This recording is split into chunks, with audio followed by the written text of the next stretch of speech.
और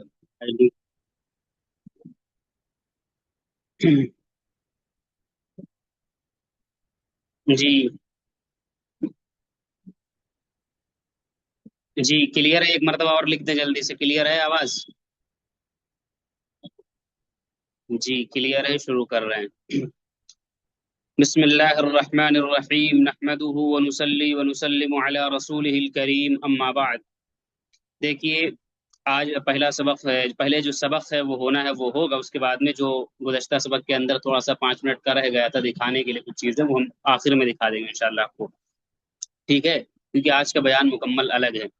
इससे पहले असबाक के अंदर आपके सामने फंडामेंटल एनालिसिस का बयान चल रहा था, और फंडामेंटल एनालिसिस के अंदर मैंने आपको पढ़ाया था किसी भी शेयर के इंतखाब के लिए, कोई अच्छा शेयर मुंतखब करने के लिए हमारे लिए ज़रूरी ये होता है कि हम फंडामेंटल एनालिसिस ज़रूर करें, और उस कंपनी का परफॉर्मेंस कैसा है, कितना कमा रही है, पैसे का इस्तेमाल कैसा कर रही है, कर्जा कैसा, उसके पास में प्रॉफिट कैसा है, और बहुत सारी चीजें, एसेट्स कितने हैं, बहुत सारी चीजें मैंने आपको बताई थी। ठीक है। तो उसको जब चेक करके हम फारिग हो जाएंगे तो गोया कि दो पार्ट आपके क्लियर हो गए। पहला तरीका क्या था, कैसे खरीदें। दूसरा पार्ट मैंने क्या बताया था, किसको खरीदें। तो अगर आप फंडामेंटल तलाश लेंगे तो एक अच्छा शेयर आपको मिल जाएगा। बल्फाज दीगर जो मैंने कहा था कि अगर आपको शादी देखनी तो आप 8-10 घरों के अंदर गए लड़कियां देखने के लिए, और बहुत सारी रिसर्च की मालूमात हासिल की, तो एक लड़की को मुंतखब कर लिया कि शादी किससे करनी है। अब उसके बाद में अगला मरहला आता है कि इससे निकाह कब होगा। अभी फौरन हो जाएगा, या 1 दिन के बाद होगा, या 4 दिन के बाद होगा, या 1 महीने के बाद होगा, कब होगा। उसी तरीके से आप भी समझ सकते हैं कि जब कोई शेयर मुंतखब हो जाए तो अब अगला मरहला आता है कि भाई इसको खरीदना कब बेहतर होगा। अभी फौरन जा करके खरीद लें, या कल खरीदें, या हमारा सेटअप 2 दिन के बाद बन रहा है या 6 दिन के बाद बन रहा है। इसको देखने के लिए हम टेक्निकल एनालिसिस का इस्तेमाल करते हैं। टेक्निकल के बेस के ऊपर फंडामेंटल सही है तो इसका मतलब ये नहीं कि अभी जाके खरीद लो। फंडामेंटल के बाद आता है टेक्निकल का नंबर, कि टेक्निकल देख करके हम ये तय करते हैं कि अब चलो देखते हैं कि ये सही है, आ रहा है, सही जगह पर है कि नहीं है। समझ गए कि नहीं समझ गए? और यूं कह सकते हैं कि फंडामेंटल जो होता है वो एक लिखा लिखाया नंबर होता है, वो समझना आसान होता है, वो आप देख लिए, समझ लिए, रट लिए, वो थोड़ा आसान होता है। लेकिन टेक्निकल थोड़ा मुश्किल होता है, क्योंकि टेक्निकल में आपको लिखा लिखाया कुछ नहीं मिलेगा। बल्कि टेक्निकल में जब आप जाओगे तो स्क्रीन के ऊपर वो कैंडल बनी होती है, उन्हीं कैंडल को हम पढ़ते हैं, समझते हैं। और उसको पढ़ने के हजारों, लाखों, सैकड़ों तरीके हैं मार्केट के अंदर, हर आदमी अपने अपने हिसाब से पढ़ रहा है। यानी टेक्निकल के अंदर आप रट करके कामयाब नहीं हो सकते हो। टेक्निकल के अंदर आपको समझना पड़ेगा चीजों को, कि ये ऐसे काम कर रहा है, वो ऐसे काम कर रहा है। भाई ये बताओ, अगर कोई डॉक्टर बन जाए और वो रट करके इंजेक्शन लगाना सीख ले कि यहाँ पे घुसेड़ दो इंजेक्शन, तो क्या डॉक्टर बन पाएगा? नहीं बन पाएगा। बल्कि डॉक्टर का मतलब ये होता है उसको पता है कि जिस्म में ये वाली नस यहाँ है, ये वाली नस यहाँ है, ये हड्डी यहाँ से गई, वो सब पूरा अंदर का पढ़ा होता है। तो उसको पता चलता है। तो ऐसे ही टेक्निकल में आप मेडिकल स्टोर आप चला सकते हो रट्टू तोता बन करके, कि ये दवा इसके लिए, ये दवा इसके लिए, ये दवा इसके लिए, और अपना बना दिया, दे दिया लिखित तौर पर। लेकिन डॉक्टर वो तजर्बे के, मतलब पढ़ने के साथ साथ तजर्बा और सारी चीजें अंदर की वो पढ़ता है, कि मतलब ये हड्डी इसकी यहाँ है, ये गोश्त इसका यहाँ है, ये यहाँ पे सुई लगाएंगे तो ये फायदा होगा, यहाँ पे लगाएंगे, पेट में लगा देंगे तो नुकसान हो जाएगा, कमर में लगाएंगे तो ये हो जाएगा, उसको सब डिटेल्स पता होती है। समझ गए? तो टेक्निकल इसी तरीके से होता है कि जब शेयर को खरीदने का नंबर आता है तो टेक्निकल की तरफ हम जाते हैं। यही वजह है कि एक ही शेयर होगा, कोई बंदा बेच रहा होता, उसको लगता है ये बेचने की जगह है और इसको बेच देना चाहिए, और कोई बंदा खरीद रहा होता, उसको लगता है कि अभी खरीद लेना चाहिए। उसमें एक बंदा गलत होता है, एक बंदा सही होता है। अब जिसका एनालिसिस सही होता है वो सही होता है, और जिसका गलत होता है वो फेल हो जाता है। तो समझिए, टेक्निकल एनालिसिस के लिए मार्केट में बहुत सारे जरिए हैं। मतलब हर बंदा उसी टेक्निकल के पीछे पड़ा हुआ है। बहुत किस्म किस्म के किस्म किस्म की इस्तेलाहात, और किस्म किस्म की पढ़ाइयाँ, और किस्म किस्म की टर्मिनोलॉजीज मार्केट के अंदर मौजूद हैं जो टेक्निकल एनालिसिस के लिए की जाती हैं। उनमें जो सबसे ज्यादा बुनियादी है, और सबसे ज्यादा जो जरूरी है, और सबसे ज्यादा जो बेसिक है, जो जड़ है, जो बुनियाद है, आगे आप कितना भी एडवांस लेवल का सीख लीजिए, कितना भी आप सीख लीजिए, आप टेक्निकल में जब अगर जाओगे तो अगर मेरे आज वाले कंसेप्ट को नहीं समझोगे तो आप लाख रुपया फीस दे करके अगर आप सीख लेंगे ना, अगर आज वाला टॉपिक, अभी अलग बात है कि मुझसे समझें या ना समझ सकें तो किसी और से समझें, ये अलग मसला है।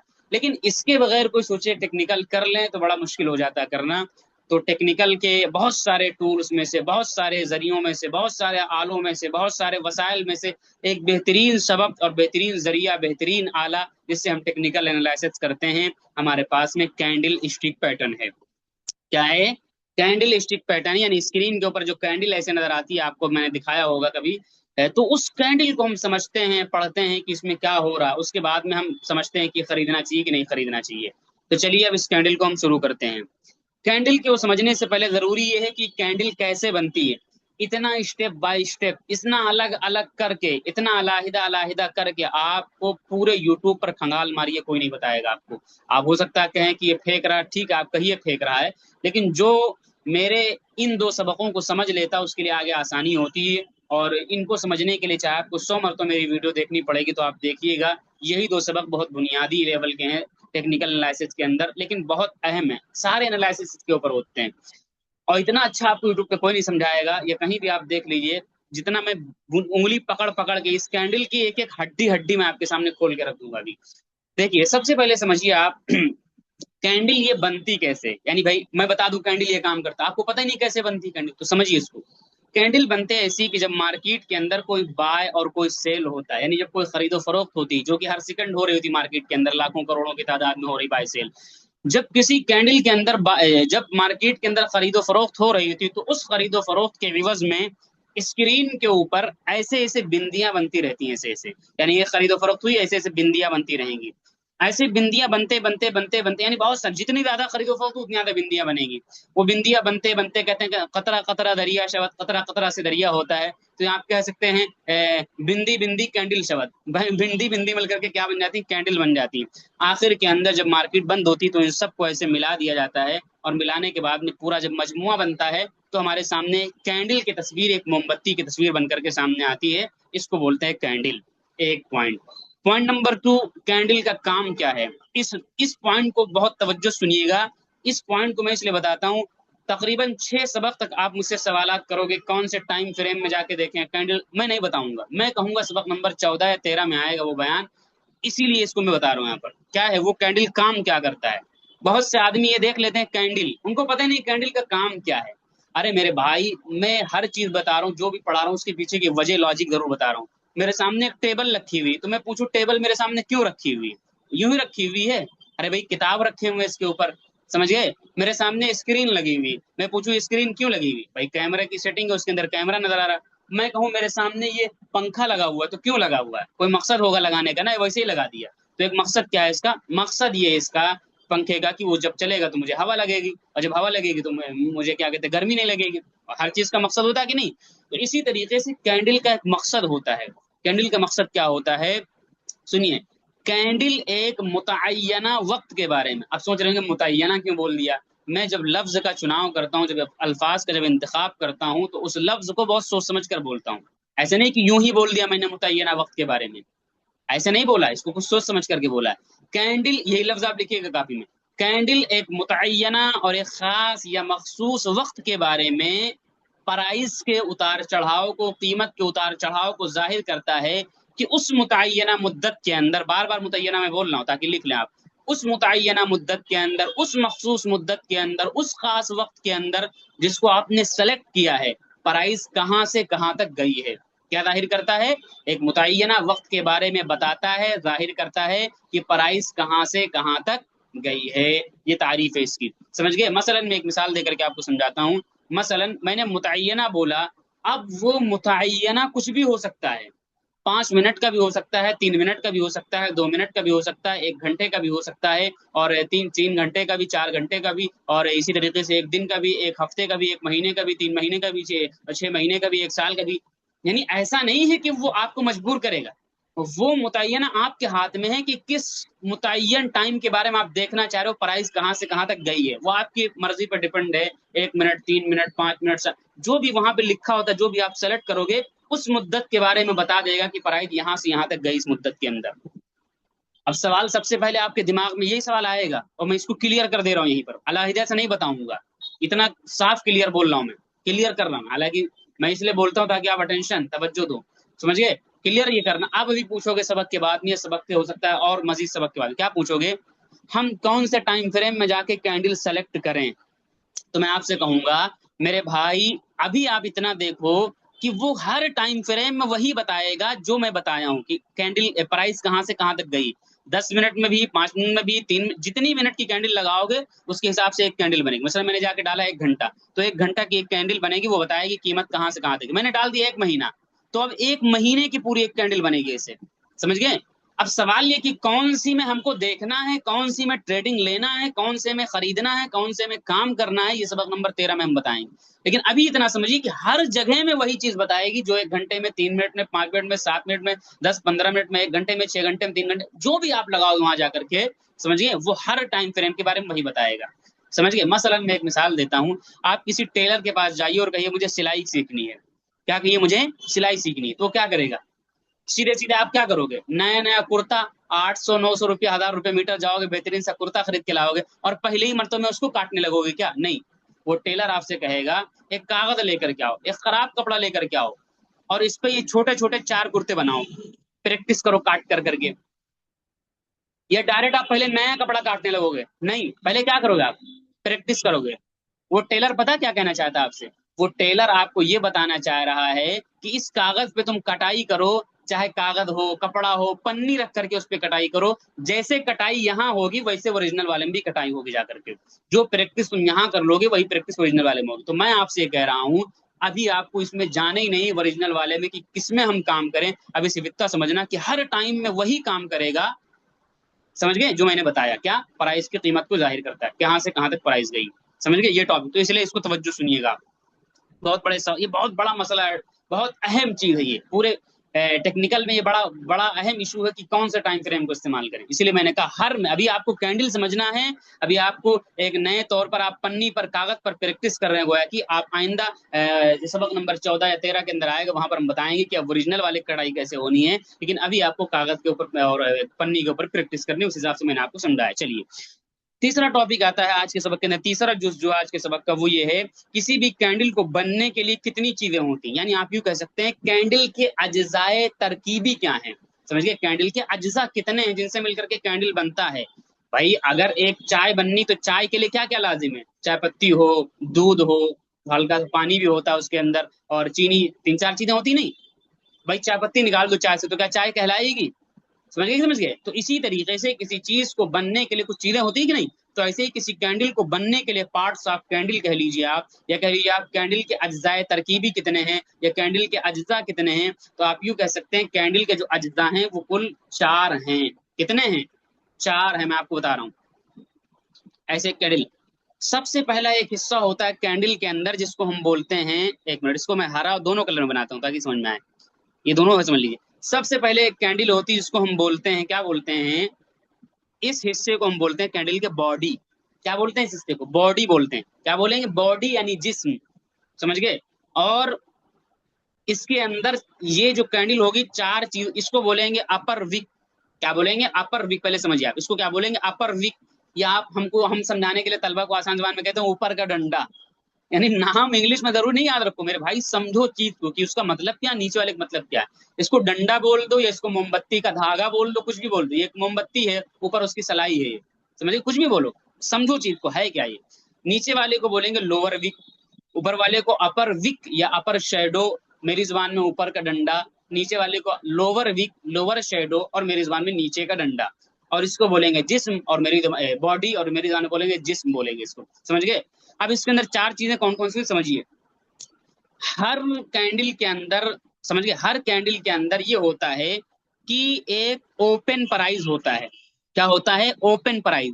यानी जो भी मुद्दत आपने सेलेक्ट की है, 1 घंटे की, 3 घंटे की, 4 घंटे की, एक दिन की, जो भी मुद्दत आपने सेलेक्ट की, उस मुद्दत के मुताबिक एक कैंडल बनेगी आपके सामने, सिर्फ एक कैंडल बनेगी। वो पूरे बाय सेल को बताएगी। क्या बताएगी? कि मसलन 100 रुपये से इस मुद्दत के अंदर इसका रेट चलना शुरू हुआ है। यानी 9 आपने डाला मसलन एक दिन की कैंडल, तो बताएगा कौन दिन की कैंडल। जिस कैंडल पे आप जाओगे वहां पे सेलेक्ट करोगे, मसलन आज कितनी तारीख है, पीछे जाइए आप, मसलन 30 जून को आपने डाला एक कैंडल, दिन के हिसाब से डाला, तो 30 जून की एक कैंडल होगी, 29 जून की एक कैंडल होगी, 28 जून की एक कैंडल बनेगी। वो पूरे दिन के डाटा को जाहिर कर देगी। तो मसलन 30 जून वाली कैंडल ये बताएगी कि मसलन 100 रुपये से इसकी प्राइस चली, यानी सुबह 100 रुपये से प्राइस चलना शुरू हुई, कहाँ तक गई है? गई मसलन 150 रुपये तक। तो इसको बोलेंगे ओपन प्राइस, यानी यहां से कीमत खुली थी, जैसा कि 9:15 कीमत खुलती मैंने बताया आपको, और जहां तक जा करके बंद होगी 3:30 बजे, उसको बोलते हैं क्लोजिंग प्राइस। क्या बोलेंगे? नीचे वाले को जहां से चलेगी ओपन और जहां तक जाएगी क्या बोलेंगे? Closing price. समझ गए? और ऐसा भी हो सकता है कि उस मुद्दत के दरमियान में प्राइस मजीद ऊपर गई हो, तो उसको हम बोलते, मसलन मैं मानता हूँ 170 तक गई थी, भले से फिर नीचे आ गई प्राइस, उस दिन में गई थी 170 तक, लेकिन लास्ट होते होते 150 पर रह गई, गिर गई प्राइस नीचे, तो इसको हम बोलते हैं हाई प्राइस। क्या बोलेंगे? हाई बोलते हैं इसको। क्या बोलेंगे? हाई प्राइस बोलेंगे। समझ गए? और ऐसा भी हो सकता है कि उस दिन चली तो 100 से है, बंद तो 150 पे हुई, गई ऊपर 170 तक है, लेकिन ऐसा भी मुमकिन है कि थोड़े वक्त के लिए और नीचे की तरफ गई हो। तो मसलन मैं मानता हूँ थोड़ा नीचे भी आई थी गिर करके प्राइस, यानी 100 से नीचे भी आई थी प्राइस, तो इसको मैं कहता हूँ 80 रुपए तक गिर के प्राइस गई थी, तो इसको हम बोलते हैं लोअर वीक। क्या है? लोअर प्राइस को हम बोलते हैं। High price, low price, open price, closing price, upper wick, lower wick, या ऊपर का डंडा नीचे का डंडा, और ये क्या होगा? बॉडी होगा। क्या होगा? बॉडी होगा। इतनी बात आप समझ गए? अब मसलन मैंने आपको समझा दिया, एक नॉर्मल कैंडल जब भी बनेगी, यानी एक नॉर्मल कैंडल जब भी बनेगी इसी तरीके से बनेगी जैसे मैंने आपको समझाया। एक बॉडी होगा, आप ऊपर का डंडा नीचे का डंडा, समझिए, ऊपर का डंडा नीचे का डंडा, और उसके ये आप देखिए दरअसल, ये देखिए आप, ऊपर का डंडा, ये बॉडी हुआ, ये ऊपर का डंडा हुआ, ये नीचे का डंडा हुआ, लोअर वीक, लोअर प्राइस ये जाहिर करेगा, ये हाई प्राइस जाहिर करेगा, यहाँ पर ओपन रहेगा, ये क्या रहेगा? क्लोज, ये बॉडी रहेगा। समझ गए? अब वो ये मैं समझा क्यों रहा हूँ असल में, मेरे जो मेहनती तलबा होते हैं वो सबसे ज्यादा जो पसंद करते हैं वो कैंडल के सबक को पसंद करते हैं, क्योंकि कैंडल पढ़ा तो सब लोग देते हैं, इतनी देर में कैंडल का सबक लोग खत्म कर देते हैं 15 मिनट के अंदर। वो बता देंगे ये है, ये है, ये वो है, ये फलाना है, दिमाग का खत्म। वजह पता ही नहीं किसी को कि क्यों है ये है तो है क्यों? भाई एक इंजेक्शन कमर में लग रही तो क्यों लग रही, वजह बताइए उसकी। एक इंजेक्शन हाथ में लग रही तो क्यों लग रही, पैर में क्यों नहीं लगा रहे हो? उसकी कुछ वजह होगी ना, तो इसकी वजह समझो आप। समझ गए? अब दरअसल जब इतनी बात आप समझ गए तो समझिए, जैसे मसलन एक इंसान इंसान होता है, मसलन क्या होगा? एक इंसान होगा, उसका हाथ ऊपर रहेगा, नाक हाथ यहाँ रहेगा, नाक यहाँ, कान यहाँ, सब पता आपको इंसान कैसे होता है। फिर आप देखते होंगे कि वो इंसान मजहब में बढ़ जाता है, या तो मुस्लिम होगा, गैर मुस्लिम होगा, बढ़ता है कि नहीं बढ़ता है भाई? लेकिन उसकी जो बुनियादी जो स्ट्रक्चर है इंसान का, मजहब की वजह से बदलेगा नहीं, बल्कि आंख आंख रहेगी, कान कान रहेगा, नाक नाक रहेगा, पैर पैर रहेगा, ये सब मिला करके इंसान बनेगा। तो क्या कोई हिंदू है तो क्या उसका अलग कुछ लग जाता है क्या? या कोई मुसलमान है तो क्या उसको अलग लगेगा? नहीं, बुनियादी जो जिस्म है वो वही रहेगा। ये अलग बात है कि वो अपने अकीदे के हिसाब से, अपने काम के हिसाब से वो दो किस्मों में बढ़ जाता है, मुस्लिम गैर मुस्लिम में। तो इसी तरीके से हमारी जो कैंडल होती है, वो कैंडल, तमाम कैंडल ऐसे ही बनेंगी, लेकिन इन कैंडल को दरअसल दो किस्मों के अंदर बांट दिया गया है। किसके अंदर? दो किस्मों के अंदर बांट दिया गया। पहले देखिए, मार्केट के अंदर, पहले इसको समझने से पहले एक लफ्ज समझिए। मार्केट के अंदर एक इस्तेलाह इस्तेमाल की जाती है, उसको हम बोलते हैं बुल। क्या बोलते हैं? बुल बोलते हैं, बुल या बुलिश। और एक होता है इसको हम बोलते हैं बियर या बियरिश। क्या बोलेंगे? बियर या बियरिश। बुल या बुलिश तब इस्तेमाल करते हैं जब मार्केट ऊपर जा रही हो। समझ गए?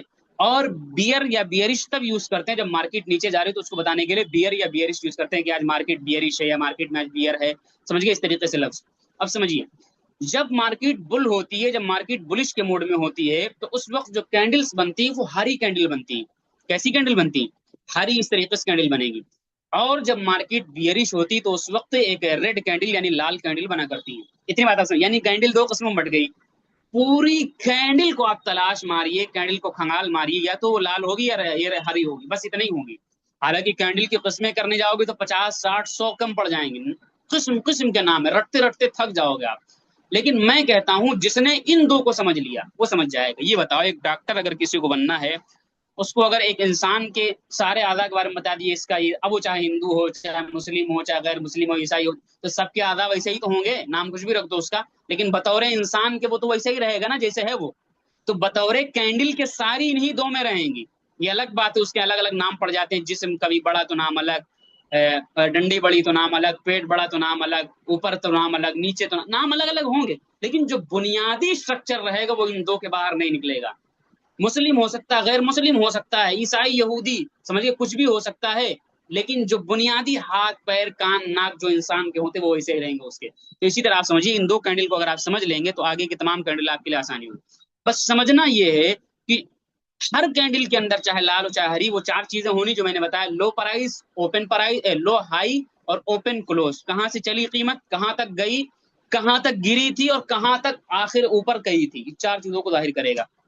बस समझना ये है कि बुल वाले में ये चारों चीजें कहाँ कहाँ होती हैं, ऊपर के नीचे, और बियर वाले में ये चारों कहाँ होती हैं, ऊपर के नीचे। जो इसको समझ गए आने वाली तमाम कैंडल उसके लिए हलवा हो जाएंगी। समझिए, तो जितनी भी बुल कैंडल बनेंगी, बुल मुराद क्या, हरी कैंडल जितने भी बनेगी, उसके अंदर हमेशा ओपन प्राइस नीचे रहेगा, यानी प्राइस यहां से ओपन होगी ऐसे, ये देखिए ओपन लिखा है, मसलन 100 रुपए से प्राइस ओपन होती है और फिर चलना शुरू होती है ऊपर की तरफ, तभी तो बुल बनेगा। ऊपर जाती जाती जाती जाती कहाँ क्लोज होती है, क्लोज होती है मसलन 140 पर क्लोज हो गई। समझिएगा, बुल के अंदर हमेशा ओपन नीचे, क्लोज ऊपर रहेगा। समझ गए। और बियर के अंदर हमेशा हमेशा ओपन प्राइस ऊपर की तरफ होती है, क्लोजिंग नीचे होता है। मसलन प्राइस यहाँ पर ओपन होती है, 100 रुपए पर ओपन होती है, तो ऊपर नहीं गई, ऊपर जाती तो हरी हो जाती, प्राइस गिरने लगती, नीचे आती है, और नीचे आकर के मसलन मैं कहता हूँ 60 रुपए क्लोज हो जाती है। तो इसको हम देखिए, ये ओपन है इसका और ये इसका क्लोज है नीचे की तरफ में। बकिया हाई दोनों में ऊपर रहेगा, यानी दोनों में यही कहेंगे कि यहाँ तक प्राइस हाई तक आई थी 170 तक, यहाँ भी हम कहेंगे 170 या 120 मान ले, कुछ भी मान, हाई ऊपर ही की तरफ में दोनों रहेगा, और लो नीचे की तरफ ही रहेगा दोनों में। लो में हम कहेंगे नीचे की तरफ, तो लो तो दोनों का बराबर होगा, लो दोनों में नीचे रहेगा, चाहे लाल कैंडल हो चाहे बुल कैंडल हो, बियर हो या बुल हो या बियरिश हो, कुछ भी हो। और जो हाई रहेगा ऊपर की तरफ रहेगा, चाहे बुल हो या बियर हो। अलबत्ता बुल वाली कैंडल में लो नीचे है, ओपन नीचे है, क्लोज ऊपर है, और बियर वाली के अंदर ओपन ऊपर है, क्लोज नीचे। हमेशा इस रूल को याद रखना। समझ गए। कितनी चीजें बताई, अब असल यहाँ से गेम शुरू होने जा रहा है। कितनी चीजें बताई मैंने बताया कैंडल का कैसे बनती बता दिया, कैंडल का काम क्या है, क्या जाहिर करता है बता दिया, कैंडल के अज्जा कितने हैं, चार मैंने बता दिया। फिर कैंडल को दो किस्म में बांट दिया गया, पॉइंट नंबर 4, दो किस्म में बांट दिया गया, कौन कौन सी किस्में हैं, बुलिश और बियरिश। बुल का स्ट्रक्चर क्या रहेगा मैंने बता दिया, बियर का स्ट्रक्चर क्या रहेगा, उसका कौन सी चीज कहां पर रहेगी मैंने बता दिया। जब इतनी बात आप समझ गए हैं तो अब आगे का मरहला आता है मजीद। यहां तक तो मैंने जो समझाया है ये आपके समझने के लिए जरूरी था। अब असल खेल यहां से शुरू होता है कैंडल का। अब इन कैंडल के बेस के ऊपर जो एनालिसिस किया जाता है वो तीन किस्म का एनालिसिस है। नंबर एक, सिंगल कैंडल स्टिक पैटर्न। क्या बोलेंगे, सिंगल कैंडल स्टिक पैटर्न। इसका क्या मतलब है, यानी जब स्क्रीन पर आप जाओगे कैंडल के बेस पर पढ़ाई करने के लिए, तो वहां पर सिर्फ हम एक कैंडल को ऐसे देखेंगे। कितना देखेंगे, सिर्फ एक कैंडल को देखेंगे और डिसाइड करने की कोशिश करेंगे कि यहाँ क्या हुआ है और आगे क्या हो सकता है।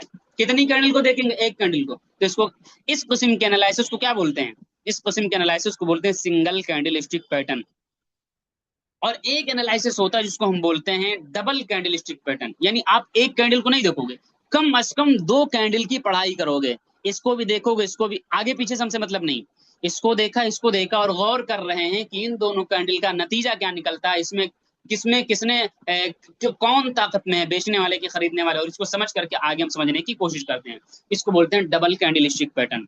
और एक होता है ट्रिपल कैंडलस्टिक पैटर्न, यानी कम अज कम आखिर की तीन कैंडलें जो होती हैं, यानी स्क्रीन के ऊपर उन तीन कैंडलों को इसको मिला करके, मिलाने को दी कि दिमाग में अपने किससे क्या, यहाँ कौन, इसको देख करके एक नतीजा हासिल करने की कोशिश करते हैं कि यहाँ पर किसका गलबा चल रहा है, बेचने वालों का खरीदने वालों का। और आपको पता है जब बेचने वाले गालिब होते हैं तो प्राइस ऊपर जाती है, सॉरी प्राइस नीचे गिरती है, जब खरीदने वाले डिमांड जब बढ़ती है तो प्राइस ऊपर जाती है, इसी से हम समझते हैं। तो इन तीन को मिलाकर के हम पढ़ने की कोशिश करते हैं, तो इसको हम बोलते हैं ट्रिपल कैंडल स्टिक पैटर्न। तो कैंडल के एनालिसिस की बुनियाद पर कितनी किस्में हैं, सिंगल, डबल, ट्रिपल।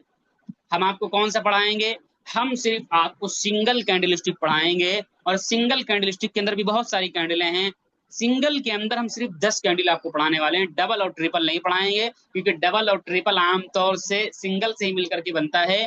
थोड़ा अगर मैं कैंडल को लेकर के चलूं तो आखिर तक मैं कैंडल को पढ़ा सकता हूं और सबक आपका मुकम्मल हो जाएगा, कोर्स कैंडल के आगे कुछ आ ही नहीं पाएगा।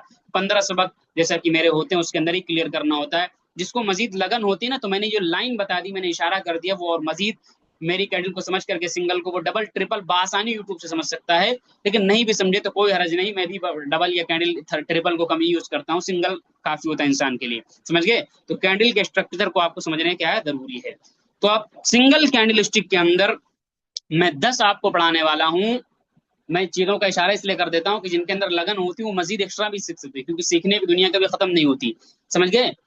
अब कैंडल सिंगल के अंदर मैं आपको 10 पढ़ाने वाला हूँ, 5 बुल की और 5 बियर की। तो रफुल अशिया भी अजदादिहा, अशिया अपने अजदाद की वजह से जानी जाती हैं। दिन को समझाओ तो रात समझ में आ जाएगा, काला बताया जाए तो गोरा समझ में आ जाता है, गर्म समझाऊं तो ठंडा आप समझ सकते हो, समझ गए। तो रफुल अशिया बिअज़दादिहा, उनकी अजदाद की वजह से अशिया को अब आसानी पहचाना जा सकता है। जब मैं 5 बुल की समझाऊंगा तो उसी का अपोजिट, उसी का उल्टा 5 बियर होंगी। इस तरीके से मैं आपको 10 कैंडलें आज पढ़ाने वाला हूँ। आज तो नहीं, मतलब आज से कल भर में 10 कैंडलें पढ़ाने वाला हूँ। चलिए, इन कैंडल्स के अंदर सबसे पहली जो कैंडल मैं आपके सामने पेश कर रहा हूं, उस कैंडल को बोलते हैं हैमर। क्या बोलते हैं? हैमर बोलते हैं। अब हैमर का मतलब क्या होता है? हैमर का मतलब होता है उर्दू के अंदर हथौड़ा। क्या मतलब होता है उर्दू के अंदर? हथौड़ा। चूंकि ये एक बुल कैंडल है और एक बेहतरीन बुलिश कैंडल स्टिक माना जाता है शेयर मार्केट में, बहुत ताकतवर और बहुत पावरफुल कैंडल माना जाता है। आप मेरे उस रूल को एक बार फिर से ताज़ा कर लीजिए कि जब प्राइस के अंदर बायर जब हावी होते हैं और वहां से जब प्राइस की डिमांड बढ़ती है, खरीदने वाले बढ़ जाते हैं, तो प्राइस ऊपर जाती है, किसी भी पहले सबक के अंदर मैंने बताया था। और जब प्राइस के अंदर सेलर गालिब आते हैं, यानी बेचना शुरू कर देते हैं, हर तरफ से बिकावली होती मार्केट के अंदर, तो प्राइस ऑटोमेटिक सप्लाई बढ़ती तो प्राइस नीचे गिरती। इस रूल को याद रखिएगा, समझिए। हैमर इसको बोलते हैं। अब हैमर की तारीफ क्या, कल को मेरे पास तलबा बनाकर भेजेंगे, मैं काम दूंगा आज, भेजेंगे कैसे भेजेंगे ना, उल्टा सीधा बनाकर भेज देंगे।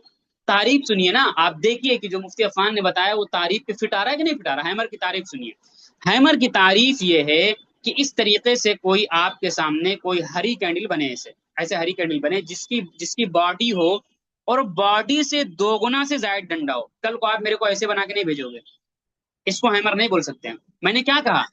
जितना इसका जिस्म है, इस जिस्म से 2 गुना नीचे की तरफ डंडा होना चाहिए, 2 गुना से थोड़ा ज्यादा ही होना चाहिए। इतना डंडा होगा हैमर नहीं बोलेंगे, इतना होगा हैमर नहीं बोलेंगे। अंदाजा लगाओ आप, तकरीबन ये जितना हिस्सा है देखो, 2 गुना आ रहा है नीचे के नहीं, 2 गुना। 2 गुना से ज्यादा हो तो इसको हम क्या बोलते हैं? इसको हैमर बोलते हैं। अब इसको हैमर क्यों बोलते हैं, सुनिए। असल कहानी है, लोग नाम बता के आगे बढ़ जाते हैं। ये चीज मैं जो बताने जा रहा हूँ अब, जो बड़ी कीमती चीज है, और मैं 2 कैंडल में बताऊंगा, बकिया कैंडल में आप खुद फिट करना सीखोगे, खुद प्रैक्टिस करोगे, खुद समझना सीखोगे। 2 कैंडल में सिर्फ बताऊंगा, समझ गए। लाइन पकड़ाना मैं सिखा रहा हूँ, रटवाना नहीं सिखा रहा हूँ। मैं बता के निकल जाता हैमर, कहानी खत्म, बुल कैंडल है ये, बस हो गया। लोग इतना ही बताते हैं। हैमर क्यों है, समझिए इसको। हैमर का मतलब क्या है? हैमर का मतलब होता है हथौड़ा। क्योंकि इसकी शक्ल हथौड़े के मुशाबे है। जिस तरीके से किसी जगह पर हथौड़ी से पीटा जाता है किसी चीज को, एक तरीके से ये कह लीजिए कि जब ये कैंडल बनती है तो ये जाहिर करती है कि आज बायर ने सेलर की खूब पिटाई की है। बायर ने सेलर की खूब पिटाई, और जब बायर ने पिटाई की मतलब क्या होगा? रेट ऊपर जाने के चांस। कैसे, समझिए। आपने देखा होगा टेस्ट क्रिकेट होता है, जो लोग थोड़ा सा मैच के शौकीन है वो जानते होंगे, नहीं भी जानते सुनिए। टेस्ट क्रिकेट होता है, कितने दिनों का होता है? 5 दिनों का होता है। सुनिएगा तवज्जो से इस कहानी को, कितने दिनों का होता है? 5 दिनों का टेस्ट क्रिकेट। एक दिन के अंदर तकरीबन 90 ओवर का खेल खेला जाता है। मसलन मैं फर्ज करता हूँ ऑस्ट्रेलिया और इंडिया का मैच है। मैच सुबह शुरू होता है, टेस्ट क्रिकेट 9 बजे से शुरू हो जाता है। 90 ओवर होने थे, 70 ओवर तक। कब तक? 70 ओवर तक मैच यहाँ से शुरू हुआ। 70 ओवर तक इंडियन गेंदबाजों की खूब ठुकाई की किसने? ऑस्ट्रेलिया के बल्लेबाजों ने, मार मार के घूसा भर दिया। मसलन 70 ओवर के अंदर 350 रन बनाया और सिर्फ एक विकेट गिरा। ये बहुत अच्छा नंबर माना जाता है एक दिन के अंदर टेस्ट में। 350 रन बनाया, सिर्फ एक विकेट गिरा, पूरे दिन हावी रहे। क्या हुआ? पूरे दिन हावी रहे। कौन? ऑस्ट्रेलिया के बल्लेबाज। आखिर के 10 ओवर के अंदर इंडियन गेंदबाज आते हैं और पूरी ऑस्ट्रेलिया को 400 के अंदर ऑल आउट कर देते हैं। मुझे ये बताओ, जो 350 एक बल्लेबाज ने मिल करके 2 ने बनाया था, उसमें उसका उसका कोई मर्तबा रहेगा, कोई दर्जा रहे? सब बेकार, पानी फेर दिया, सब कहानी खत्म। और उसके बाद इंडिया के बल्लेबाज आते हैं और ताबड़तोड़ 50 रन 0 विकेट के नुकसान पर बना करके दिन का अख्ताम हो जाता है। अब अगले दिन जो पेपर के अंदर जो न्यूज छपेने वाली, वो क्या छपेगी? क्या ये न्यूज छपेगी कि पूरे दिन ऑस्ट्रेलिया के बल्लेबाज इंडिया गेंदबाज की ठुकाई करते रहे? नहीं छपेगी। वो जो कुछ दिन भर किया था, आखिर के अंदर पानी फेर दिया। किसने पानी फेरा? इंडियन गेंदबाजों ने पानी फेरा। अभी मैच के अंदर कौन गालिब है? छपेगा यही कि इंडिया के बल्लेबाज हावी हैं। और आखिर के अंदर चूंकि इंडिया के बल्लेबाज हावी हो गए, तो कल का जो अगला मरहला शुरू होने वाला है, वो यही कहा जाएगा कि इंडिया यहाँ से आगे अपने अपने हाथ में, इंडिया के हाथ में गेम है, यहाँ से आगे बढ़ा सकता है गेम। ये अलग बात है कि वो कामयाब ना हो, फेल भी हो सकते हैं, लेकिन ज्यादा चांस होते हैं कि यहाँ से गेम वही चलाएंगे इंडिया वाले। शेयर के अंदर भी यही होता है। प्राइस यहाँ 100 रुपए पे सुबह ओपन होती है। उसके बाद में सेलर की एंट्री होती, मूड में आते हैं, बेचना शुरू कर देते हैं सेलर, सप्लाई बढ़ जाती, सेलिंग करते हैं, खूब सेलिंग करते हैं, प्राइस गिरने लगती, गिरते गिरते गिरते गिरते गिरते गिरते शाम तक सेलिंग करते रहे, 2 बजे तक तकरीबन सेलिंग करते रहे। करते करते प्राइस कहाँ गिरा दिया? 100 से गिरा करके 50 रुपए तक प्राइस ले आए। पूरे दिन हावी रहे, पूरे दिन लॉस लोगों का हुआ। कितनी मेहनत की सेलर ने, पूरा मैच पलट दिया, सेलर के कब्जे में मैच चल रहा है। आखिर में पता क्या होता है? आखिर में होता ये कि बायर आते हैं और बायर खरीदना शुरू करते हैं, और खरीदते खरीदते जैसे खरीदना शुरू करते हैं प्राइस ऊपर जाने लगती है। ऊपर जाते जाते जाते जाते जाते जितनी मेहनत इनने की थी सब पे पानी फेरा प्राइस ने, और 100 रुपए पे प्राइस की जो ओपनिंग थी वहां तक खींच करके प्राइस को ले आए। यानी दिन भर की जो इनकी मेहनत थी पूरा पानी फेर दिया उसके ऊपर, प्राइस को गिराया था ना, फेर दिया पानी। और न सिर्फ इस पर पानी फेरा बल्कि मजीद बेहतरीन बल्लेबाजी करते हुए आगे शुरुआत भी कि प्राइस को 120 के ऊपर बंद कर दिया। तो कल को जो मैच चलने वाला, कल को जो लोग देख करके उसको समझेंगे, वो इनका कोई एतबार नहीं। लोग ये देखेंगे कि आखिर में इन्होंने जितनी ताकत दिखाई, इनकी ताकत का अंदाजा हो रहा है। समझ गए? इनकी ताकत का क्या अंदाजा हो रहा है? क्या अंदाजा हो रहा है कि भाई कल का जो मैच होने वाला है, ज्यादा उम्मीद है कि प्राइस यहाँ से मजीद आगे जा सकती है। क्यों जा सकती है? क्योंकि जो मैच है, जो गेम है, ये इनके हाथ के अंदर चल रहा है। ये मैच जो गेम किसके हाथ के अंदर? इनके हाथ के अंदर चल रहा है।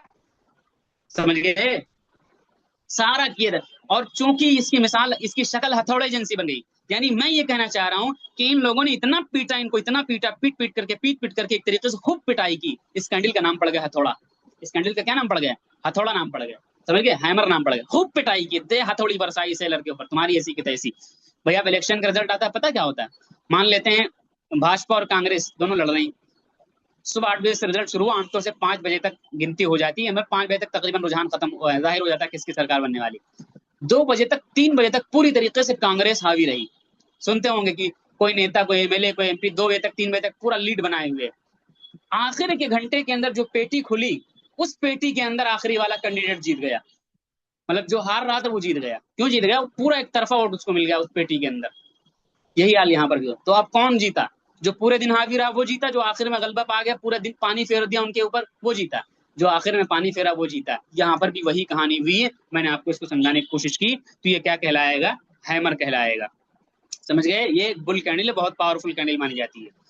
चलिए, एक अगली कैंडल है जिसको हम बोलते हैं हैंगिंग। इस कैंडल को आप जरा भूलिएगा नहीं, बड़ी कीमती कैंडल है। मतलब ये अक्सर आप देखोगे बनती, खासतौर से आई अब जो इसके बाद दूसरे, आज से परसों का जो सबक होगा, परसों नरसों का, वहां मैं कुछ चीजें बताने वाला हूँ। उसमें जब इसको फिट करेंगे ना, अक्सर इस कैंडल को आप पाओगे।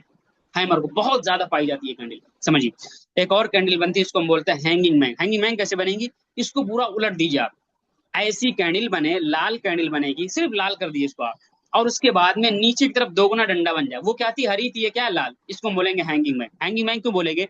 हैंगिंग मैन, लटका हुआ आदमी। जो आदमी फांसी पर लटका दिया जाए, मर जाता है कि नहीं मर जाता है? तो चूंकि ये कैंडल उसके मुशाबे होती है, चूंकि जब ऐसी कैंडल बने तो मार्केट गिरने के चांसेस होते हैं और प्राइस के गिरने की तरफ इशारा होता है। एक बियरिश कैंडल है, तो जब ऐसी कैंडल बने तो उसका नाम हैंगिंग मैन रख देते हैं। अब इसके पीछे कहानी समझिए। प्राइस यहां से शुरू हुई, 100 रुपए पे शुरू हुई प्राइस। प्राइस गिरना शुरू हुई, सेलर ने गिराना अब हर जगह मैं नहीं समझाऊंगा, बस एक जगह मैंने समझाया, समझिए। अब जल्दी जल्दी बोलूंगा। प्राइस गिरते गिरते यहाँ तक किसने गिराया? सेलर ने गिराया। किसकी एंट्री हुई? यहाँ से बायर की, 70 रुपए तक गिरा के ले आए।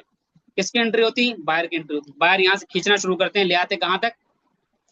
खींच करके इस मरहले पे लाके क्लोज कर दिया। कहां पर? 90 पर क्लोज कर दिया।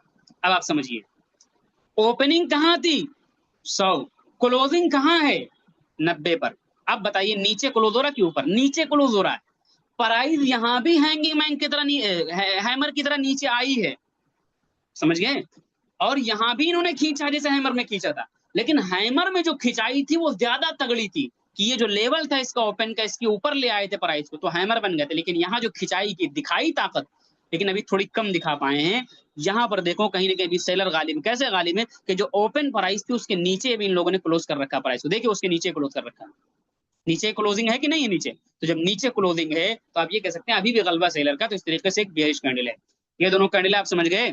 पहले मैंने कैंडल की तारीफ की, कैंडल का ज्यादा तरकीब भी बताया। उसके बाद मैंने बेटा कैंडल की किस्में बताई। उसके बाद में कैंडल की दो किस्में, हैमर और हैंगिंग मैन को बताया। लेकिन अब जो बताने जा रहा हूँ, आप समझते होंगे ये बंदा हर बार में ये बोलता है कि ये वाला ज्यादा अहम है। आप एक रूल नाफिज कर लीजिए, बांध लीजिए, मेरे सबक के अंदर हर बाद वाला पहले वाले से ज्यादा अहम रहेगा।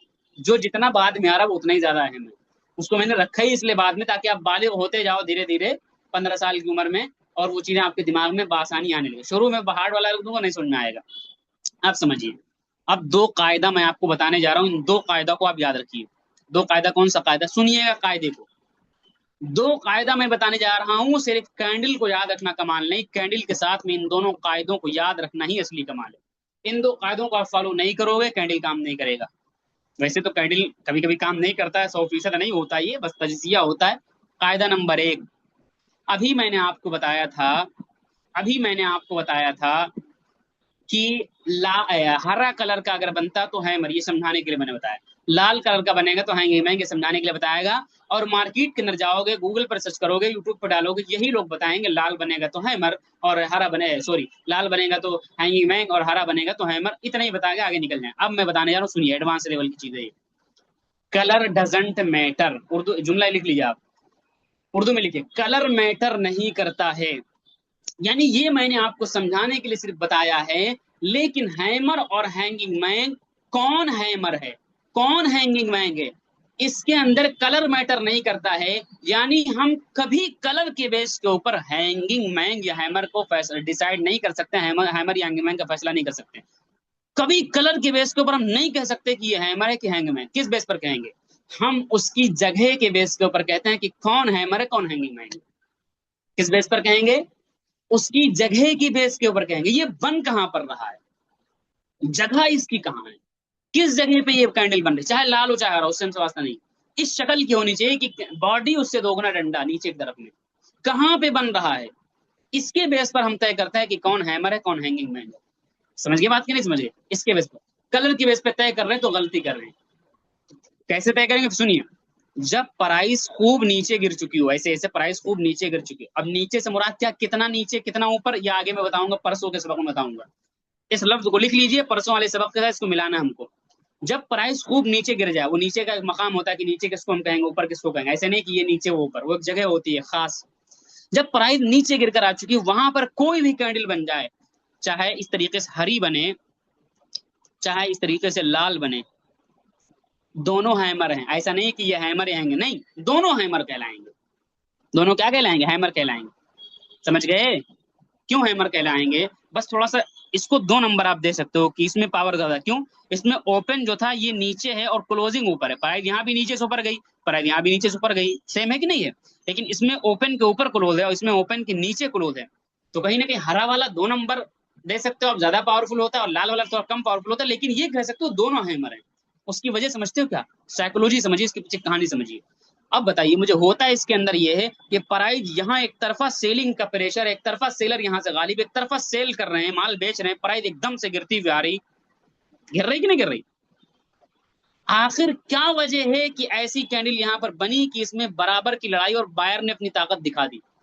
ये बताओ। एक तरफ खली को खड़ा कर दो, क्रिकेट की मिसाल में लेते हैं, चलिए, एक तरफ अफगानिस्तान को खड़ा कर दो और एक तरफ हिंदुस्तान की टीम को खड़ा कर दो।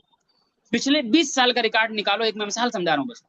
आप देखो कि एक तरफा इंडिया जो है किसको, अफगानिस्तान को मैच हरा देती है, एक तरफा। ये देखिए, एक तरफा ये लोग इनको हरा रहे हैं, बायर को, सेलर हरा रहे हैं, यानी सेलर यानी बेचने वाले, बायर खरीदने वाले, एक तरफा हरा रहे हैं। आखिर एक मौका आता है कि ये लोग, अफगानिस्तान वाले, इंडिया से बराबर की टक्कर करने लग जाते हैं, ये थोड़ा बहुत लड़ाई करने लग जाते हैं मैच के अंदर। कहते नहीं कि मैच बराबरी का हुआ, तो आदमी क्या कहेगा, कुछ तो बात हुई है अफगानिस्तान में, कुछ तो तरक्की की, मानते हैं ना? तो जो एक तरफा मैच यहाँ चल रहा था, यहाँ से बायर ने अपनी ताकत दिखाई, यहाँ से बायर ने अपनी ताकत दिखाई, कुछ तो बदला गेम के अंदर, कुछ तो तब्दीली हुई गेम के अंदर। समझ गए मेरी बात कि नहीं समझ गए? आप दिमाग अलर्ट करो अपना, समझ गए? इसी तरीके तो ये यहाँ पर काम करेंगी हमेशा। क्या हमेशा कहाँ पर बननी चाहिए? समझ गए? अब मैं ही कह रहा था कि इसको दोनों का हैमर बोलेंगे, ये हरा वाला थोड़ा ज्यादा पावर में रहेगा और ये थोड़ा सा कम रहता है। समझ गए? और इसी तरीके से जब प्राइस खूब ऊपर जा चुकी है, ऐसे ऐसे ऐसे ऐसे ऐसे ऐसे ऊपर जा चुकी है, वहां पर कोई भी बन जाए, चाहे लाल बने ऐसे, जो ज्यादा पावर में होता है उसको मैं पहले बनाता हूँ, चाहे हरा बने, कोई बने, अब दोनों क्या, अब कोई रटा हुआ है कहेगा ये हैमर है हैंगिंग में, नहीं, मैं कहूंगा दोनों हैंगिंग मैंग है। ये भी हैंगिंग मैंग, लेकिन ये 2 नंबर का हैंगिंग मैंग है, ज्यादा पावर इसके अंदर। ओपन के नीचे क्लोज है, इसमें ओपन के ऊपर क्लोज है, इसमें 1 नंबर का हैंगिंग मैंग है, लेकिन दोनों हैंगिंग मैंग है। कैसे? यहाँ बायर एक तरफा मैच में हावी थे, यहाँ ये डंडा गिरा देना नीचे सेलर का, यही जाहिर करता है कि सेलर लड़ाई में आ चुके हैं। एक तरफा उल्टी कहानी है इसकी, एक तरफा बाइंग आ रही, एक तरफा बाय हो रहा, प्राइस ऊपर जा रही, यहाँ डंडा नीचे आना कि प्राइस नीचे आई। मैच भले से हार गए, कौन हार गया? सेलर हार गया, हालांकि प्राइस ऊपर खींच दिया बायर ने, मैच हारे हैं, मैं मानता हूं सेलर मैच, लेकिन ये ताकत जो दिखा दी सेलर ने, ये अलर्ट कर दिया कि भाई अब टक्कर हो गई बराबर की, तो अलर्ट हो जाओ। तो दोनों हैंगिंग मैन कहलाएंगे। तो रूल नंबर एक क्या, कलर डजंट मैटर। हम जगह के बेस, मैंने समझाने के लिए हरे को हैमर कहा था और लाल को हैंगिंग मैन कहा था, लेकिन अब मैं बता रहा हूँ कि जगह के बेस पे हम तय करते हैं कौन हैमर है कौन हैंगिंग मैन है, कलर के बेस पर हम तय नहीं करते हैं। रूल नंबर एक। रूल नंबर दो ये है कि जितनी बुल कैंडल होंगी वो तब काम करेंगी जब नीचे के लेवल में आकर के बनेगी। नीचे से मुराद क्या, मैं फिर बार बार कह रहा हूँ, आगे बताऊंगा मैं, यहाँ उसको छेड़ना नहीं। सपोर्ट रेजिस्टेंस का बहस आगे आएगी, उसके मैं बताऊंगा वहां पर। और यानी प्राइस नीचे गिर चुकी है, ऐसे ऐसे नीचे गिरी प्राइस, तब कोई है बुल कैंडल बने, ऐसे कोई भी आज वाली या कल वाली मजीद कैंडल कोई भी तब काम करेंगी। ऐसा नहीं कि प्राइस ऊपर जा रही है, यहाँ बन रहा है हैमर और जाके आपको प्राइस ऊपर मजीद जाए, कैसे जाएगी ऊपर, तवज्जो सुनिएगा। और इसी तरीके से जितनी भी बियर कैंडल है, बियर का काम क्या, मार्केट को नीचे गिराना, तब काम करेंगे जब प्राइस ऊपर जा चुकी हो। भाई छत से तो वही गिरा जो छत पर चढ़ा होगा ना, जो छत पर चढ़ा ही नहीं वो गिरेगा कैसे, समझ रहे मेरी बात की नहीं समझ रहे। तो इसलिए मेरे भाई, जब ऐसी प्राइस ऑलरेडी ऊपर जा चुकी है, फिर कोई हैंगिंग मैंग इस तरीके से बने, बियरिश कैंडल बने, तो वो काम करेगी। प्राइस नीचे गिरी हुई वहां आकर के हैंगिंग मैंग बन रहा है, ये फंसाने की चालू थी, डराने की चालू थी। तो आज जो चीजें मैंने पढ़ाई, अब आखिरी चीज जो आज का टॉपिक है वो आज का वो ये है, आखिरी चीज, कि हैमर और हैंगिंग मैन के बेस के ऊपर हम लोग कैंडल के अंदर या हैमर के बेस के ऊपर, मैं बहुत ज्यादा इस चीज को यूज करता हूँ जो बताने जा रहा हूँ। ये देखिए मैंने यहाँ पर दिखा था ना, कलर मैटर नहीं करता। आप देखिए, hammer if appears during down trend, यानी अगर डाउन ट्रेंड पर वही नीचे जब प्राइस आ चुकी, अगर ऐसा कोई मतलब इन दोनों में से कोई बने तो हैमर उसको नाम बोलते हैं। अप ट्रेंड के अंदर, यानी जब अप ट्रेंड के अंदर कोई ऐसा स्ट्रक्चर बने, चाहिए दोनों हैंगिंग मैन कहलाएंगे। समझ गए, यही चीज समझाने की कोशिश की इस फोटो के अंदर। अभी मैं खुलासा बता दूंगा आज के सबक का, एक मिनट जरा सा हट जा भाई। जी, ये लीजिए। अब आज का जो सबसे अहम चीज है कि हैमर और हैंगिंग मैन के बेस के ऊपर हम लोग एंट्री कैसे प्लान करते हैं, किसी भी शेयर के अंदर जो एंट्री बनानी होती है वो कैसे बनाएंगे, सुनिएगा। बस एक तस्वीर मिल जाए भाई मुझे, है क्या, चलिए तस्वीर नहीं, मैं आपको ऐसे ही समझा देता हूँ, वो वहां पर मैं दिखा दूंगा आपको, कोई मसला नहीं। चलिए मैं, है मिल गई शायद जी। समझिए मैंने क्या कहा, रूल दोनों याद रखना। आदमी रूल को फॉलो नहीं करता फिर बातें करता है। रूल क्या कहा, कैंडल हमेशा कहाँ होनी चाहिए, नीचे होनी चाहिए, ऊपर काम नहीं करनी। अब समझिए, डाउन ट्रेंड में मार्केट गिरने के बाद में, अब समझिए, जब भी मार्केट ऐसे गिरे और गिरने के बाद में कोई हैमर कैंडल ऐसे बन जाए, ऐसे बन जाए, अब इसकी अगली कैंडल का आप इंतजार करो। आदमी समझता है कि हम जाएं स्क्रीन पे देखें अगले दिन शेयर भाग जाए, ऐसे नहीं भागता है, इंतजार करना हो। अगली कैंडल आप देखो, अब अगली से मुराद ये भी हो सकता है कि इसके बाद वाली या उसके बाद वाली भी हो सकती है, अगली कैंडल का आप इंतजार करो। जब अगली कैंडल इस कैंडल के हाई को क्लोज कर दे, यानी अगली कैंडल जब बने तो ऐसे बने, इसका जो हाई प्राइस है इसको क्लोज करके काट करके ऊपर की तरफ बंद हो जाए। लफ्जे बंद हो जाए, सुन लीजिएगा, कैंडल क्लोज हो जाए।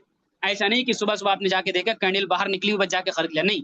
ऐसा तो मुमकिन है शाम तक होते होते वो कैंडल गिर जाए, वो कैंडल ऐसे हो जाएगी, ऐसे भी हो सकती है। देखिए गई थी ऊपर लेकिन नीचे आ गई वापस, समझ गए। तो जब कैंडल क्लोज हो जाए, यानी बंद हो जाए, वो कैंडल काट करके फाइनल हो जाए, जब बंद हो जाती तो अब नीचे नहीं आ सकती वो, बंद तो बंद, तब जाकर के हम इस कैंडल के ऊपर बाय करते हैं। और हमारा स्टॉप लॉस लाजमी तौर पर यहाँ पर रहेगा। क्यों रहेगा, कि प्राइस ऊपर गई तो ठीक, नीचे आई तो स्टॉप लॉस खा करके निकल जाना है। मैंने यहाँ से मुराद क्या, मतलब कि यहाँ जितनी प्राइस बनेगी उस लेवल का हम स्टॉप लॉस सेट कर देंगे। मैंने पहले बता दिया स्टॉप लॉस कैसे, मैंने बताया था स्टॉप लॉस अंदाजे से नहीं लगाते कि मेरा दिल कर रहा है 5 रुपए का तो लगा दिया, नहीं। हम टेक्निकल के बेस पे लगाते हैं कि ये जब प्राइस गिरेगी तो ज्यादा चांस है कि यहाँ से यहाँ तक गिरती है, यहाँ से उठ सकती, तो इसीलिए हल्का सा इसके नीचे हम लोग रखते हैं, हल्का सा। फिर यहाँ से इसको तोड़ के निकल जाए तो आप निकल जाओ चुपचाप, समझ गए। हमेशा इस तरीके से करना है। और सेलिंग में किस तरीके से, सेलिंग में इस तरीके से, जब मार्केट ऊपर जा चुकी है, ऐसे ऐसे ऊपर जा चुकी है, वहां पर कोई हैंगिंग बैग नजर आए ऐसे, अब आप अलर्ट हो जाओ। एक तरफा मैच यहाँ बायर के हक में था, यहाँ से लड़ाई शुरू हुई, अब अगली कैंडल जब हैंगिंग बैग बनी तो अलर्ट हो जाओ। कैसे अलर्ट होना, अलर्ट ये होना है कि जब अगली कैंडल, आम तौर से बहुत से लोग इसको भी लेते हैं और बहुत से लोग इसको भी लेते हैं, लेकिन आप जल्दी निकलना चाहो तो इसके बेस पे भी निकल सकते हो। जब इस क्लोजिंग को काट करके प्राइस नीचे आ जाती तो आमतौर से लोग निकल जाते हैं, मतलब निकल जाना चाहिए। लेकिन प्राइस मैंने कहा ऊपर, ऊपर से मुराद आगे आएगा। और आखिरी दर्जा ये होता है कि ये जब क्लोज कर दे, पूरी इस कैंडल को खा जाए, जब मतलब इस कैंडल को निकल जाए, जो इसका बदन होगा इसको निकल करके और यहाँ पर क्लोज कर दे प्राइस, तो अब निकल जाना चाहिए, वरना मजीद गिरावट के चांसेस होते हैं। तो इस तरीके से पूरी कैंडल क्या करती, काम करती है। नंबर एक, कैंडल कैसे बनती है बता दिया, बाय सेल के अमल के नतीजे में। नंबर दो, क्या काम करती है, मुतय्यना वक्त के बारे में प्राइस को जाहिर करती है। नंबर तीन, कैंडल के अज्जा कितने, चार, open close high low. Number चार, कैंडल की कितनी किस्में, दो, बुल और बियर। नंबर चार, कैंडल की स्टिक की कितनी किस्में, तीन, single candle stick pattern, double candle stick pattern, triple candle stick pattern. मैं आपको कौन पढ़ाने वाला हूँ, सिंगल पढ़ाऊंगा। सिंगल में कौन सी पढ़ाऊंगा, 10 पढ़ाऊंगा। 10 में आज कौन सी पढ़ाई, हैमर पढ़ाया, हैंगिंग बैंग पढ़ाया। हैमर हैंगिंग बैंग के बाद में मैंने दो उसूल आपको बताए। उसूल नंबर एक, हैमर हैंगिंग बैंग कभी कलर के बेस पे नहीं नाम रखते हैं, बल्कि हम वो नाम रखते हैं जगह के बेस पर। और मैंने बताया उसमें कौन ताकत में है, कौन कम ताकत में है, क्योंकि इंजन सब होते हैं लेकिन हर इंजन के अंदर पावर अलग अलग होता है। फिर मैंने बताया कि इन कैंडल ये कैंडल कहाँ बनेंगी तो काम करेंगी, जितनी बुल कैंडल हरी वाली होंगी वो सब नीचे काम करेंगी, और जितनी बेरिश होंगी वो सब ऊपर काम करेंगी। और आखिरी नंबर मैंने बताया कि इन कैंडल के बेस पर एंट्री और एग्जिट कैसे करते हैं। इतना मैंने बता दिया। अब नीचे ऊपर से मुराद क्या आगे आएगा, ये सब लफ्ज मैंने बार बार इसलिए कहा है कि अंदाजे से नहीं, नीचे ऊपर अंदाजे नहीं तय होता है, जगह होती है, खास जगह। चलिए, अब अगला मरहला आता है कि मैं स्क्रीन के ऊपर ले चलूं और दिखाने की कोशिश करूं, और कल का जो फंडामेंटल रहेगा तो उसको भी दिखा दूं, और मैं आपको दिखाऊं कि हैमर और हैंगमैन जब बनता है तो कि यह अमल होता है कि नहीं होता है। देखिएगा।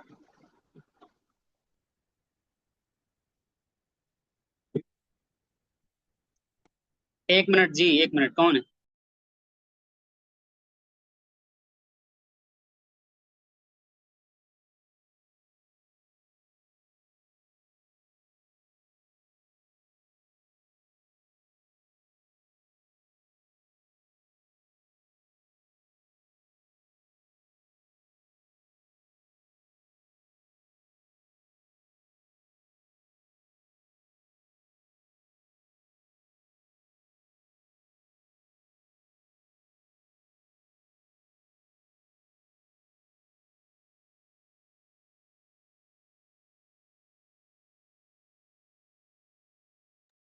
जी अस्सलाम वालेकुम, जरा सा ये हिलेगा तो नहीं।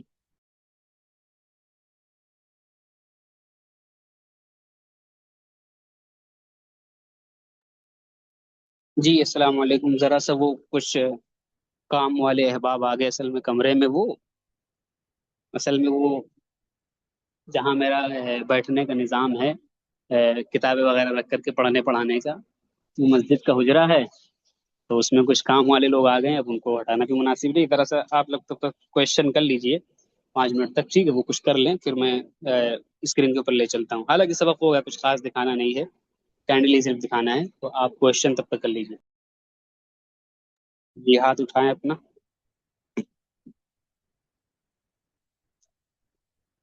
जी, काजी साहब जी। अच्छा जी मौलाना, ये पूछना था कि कैंडल चेक करने का मतलब आप जो समझा है हाँ उसमें मैं यही समझा कि मतलब ये है कि आखिर में देखेंगे कि रुझान किस तरफ है। हाँ, वही कि चीज जो है, मतलब जो है आखिर के अंदर आप जाकर के उसमें देखोगे। क्या बोले कि जिस तरह है बायर सेलर का, तो बायर पूरा दिन डोमिनेंट करता रहा लेकिन आखिर में अगर सेलर अच्छा कर रहा है तो दूसरे दिन सेलर हाँ का ही एतबार करके अपन हाँ, ये कर मतलब जो सकते है उसको आप अंदाजा लग जाता है वो कैंडल कैसे बनी। अब ऐसा भी नहीं कि बायर थोड़ी सी ताकत दिखाएं, बायर इतनी ताकत दिखाएं कि जितना हुआ पानी फेर दें उसके ऊपर, जैसा कि मैंने बताया आपको। हैं। अच्छा, मतलब वो जितना सेलर पूरा दिन बायर पूरा दिन किया था, सेलर उसके ऊपर जाना और। जी जी जी जी।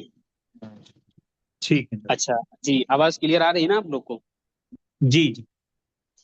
अच्छा, और किसी का सवाल जो है करते जाएं, आप सवाल करते जाएं। और ये आइनुल हक कौन से हैं, रुखसान जी, आइनुल हक। जी, हेलो, माइक खोलें आप जी।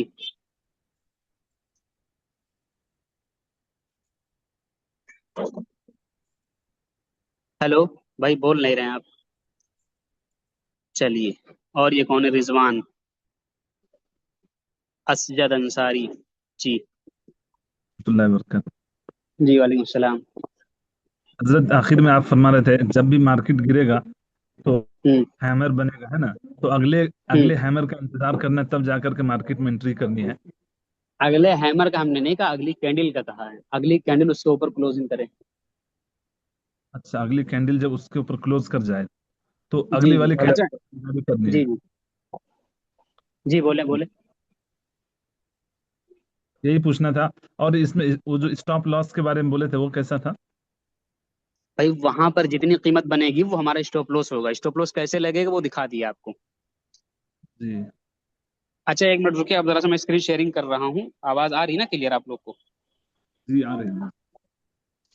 आवाज क्लियर है ना? जी जी। चलिए स्क्रीन शेयरिंग मैं कर ही देता हूँ। माइक अपना बंद कर लें आप।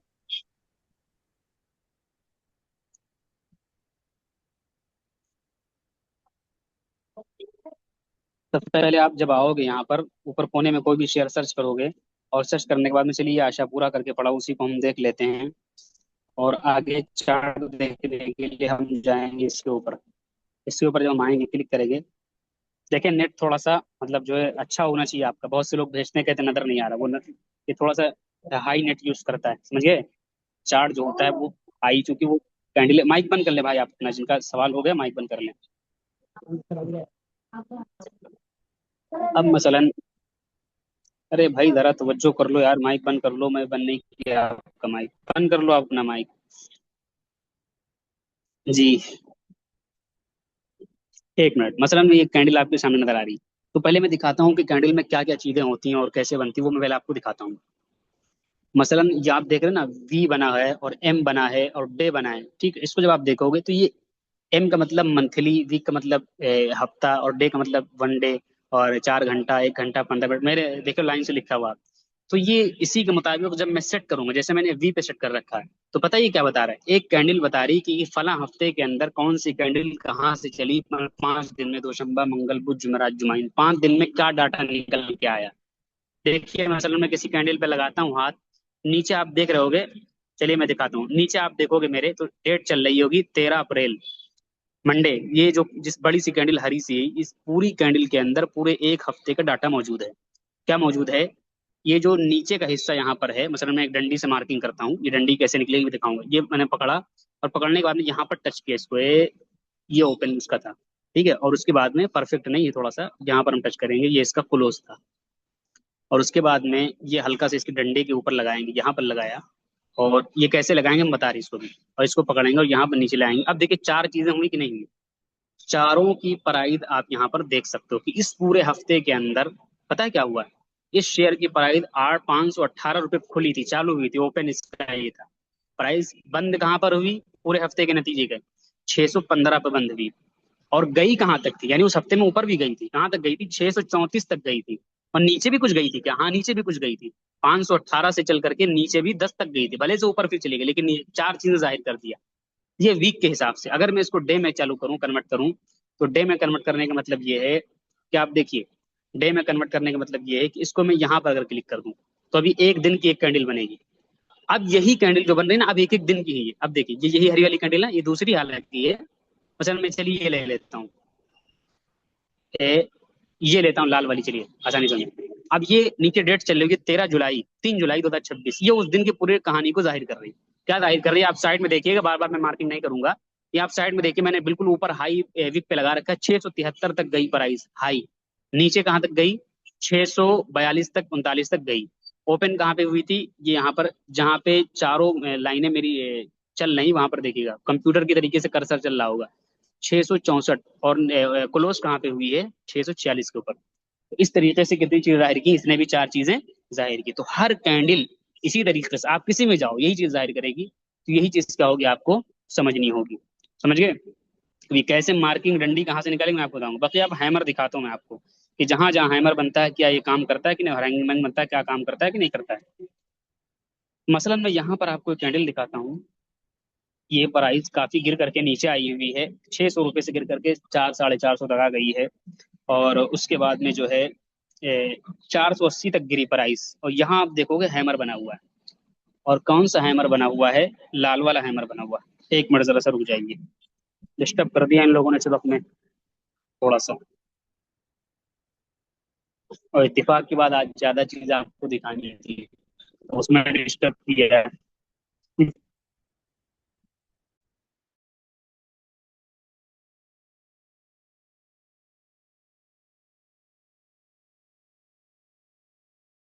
जी अभी आवाज क्लियर आ रही है आपको? चलिए। हाँ तो ये मैंने क्या दिखाया आपको? हैमर दिखाना, हैमर दिखा रहा हूँ मैं। अब हैमर आप देखोगे तो आप देखोगे लाल वाला हैमर बना हुआ तकरीबन। हालांकि और भी आपको नजर आ जाएंगे, लाल वाला मैंने दिखाया है। ये खास तौर से मैंने लाल वाला इसलिए तलाश के दिखाया ताकि आपको पता चले कि लाल वाला कैसे काम करता है। यहाँ आप देखो, ये लाल वाला जब हैमर आपके सामने बना था, तो इसके बनने के बाद में आप देखो अगली कैंडल जब इसके हाई के ऊपर क्लोजिंग करी, यहाँ से अगर आप एंट्री बनाते तो तकरीबन यहाँ इसके ऊपर प्राइस ऊपर गई हुई। देख रहे हैं कि नहीं देख रहे हैं? इसी तरीके से मैं कोई हरा वाला हैमर दिखाता हूँ,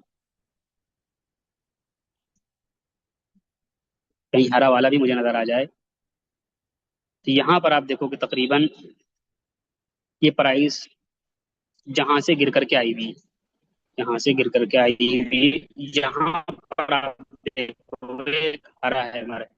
बस मैं जूम करता हूँ, और ये आप यहाँ पर देखिए इस जगह पर, और अगली कैंडल जब इसके ऊपर क्लोज कितनी तेजी से प्राइस ऊपर गई आप देख रहे हैं। अब ये तलाशना आपका काम है, मेरा ज्यादा तलाशना काम नहीं। एक आध मैंने दिखा दिया कि काम कैसे करता है, 100% भी काम नहीं करेगा जैसा कि आप ये ना समझिएगा।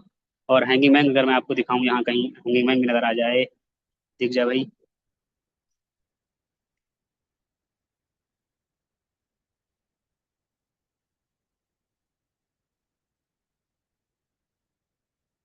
मैं असल में बनते तो बहुत है, लेकिन मैं बिल्कुल परफेक्ट दिखाना चाह रहा हूँ। ज्यादा इधर उधर का दिखाऊंगा तो आप कंफ्यूज हो जाओगे। थोड़ा बिल्कुल परफेक्ट मिल जाएगा तो मैं आपको दिखा दूँ। ऐसे तो मिलते जुलते बहुत बनेंगे, सटीक परफेक्ट जैसे तारीफ की उस तरीके से।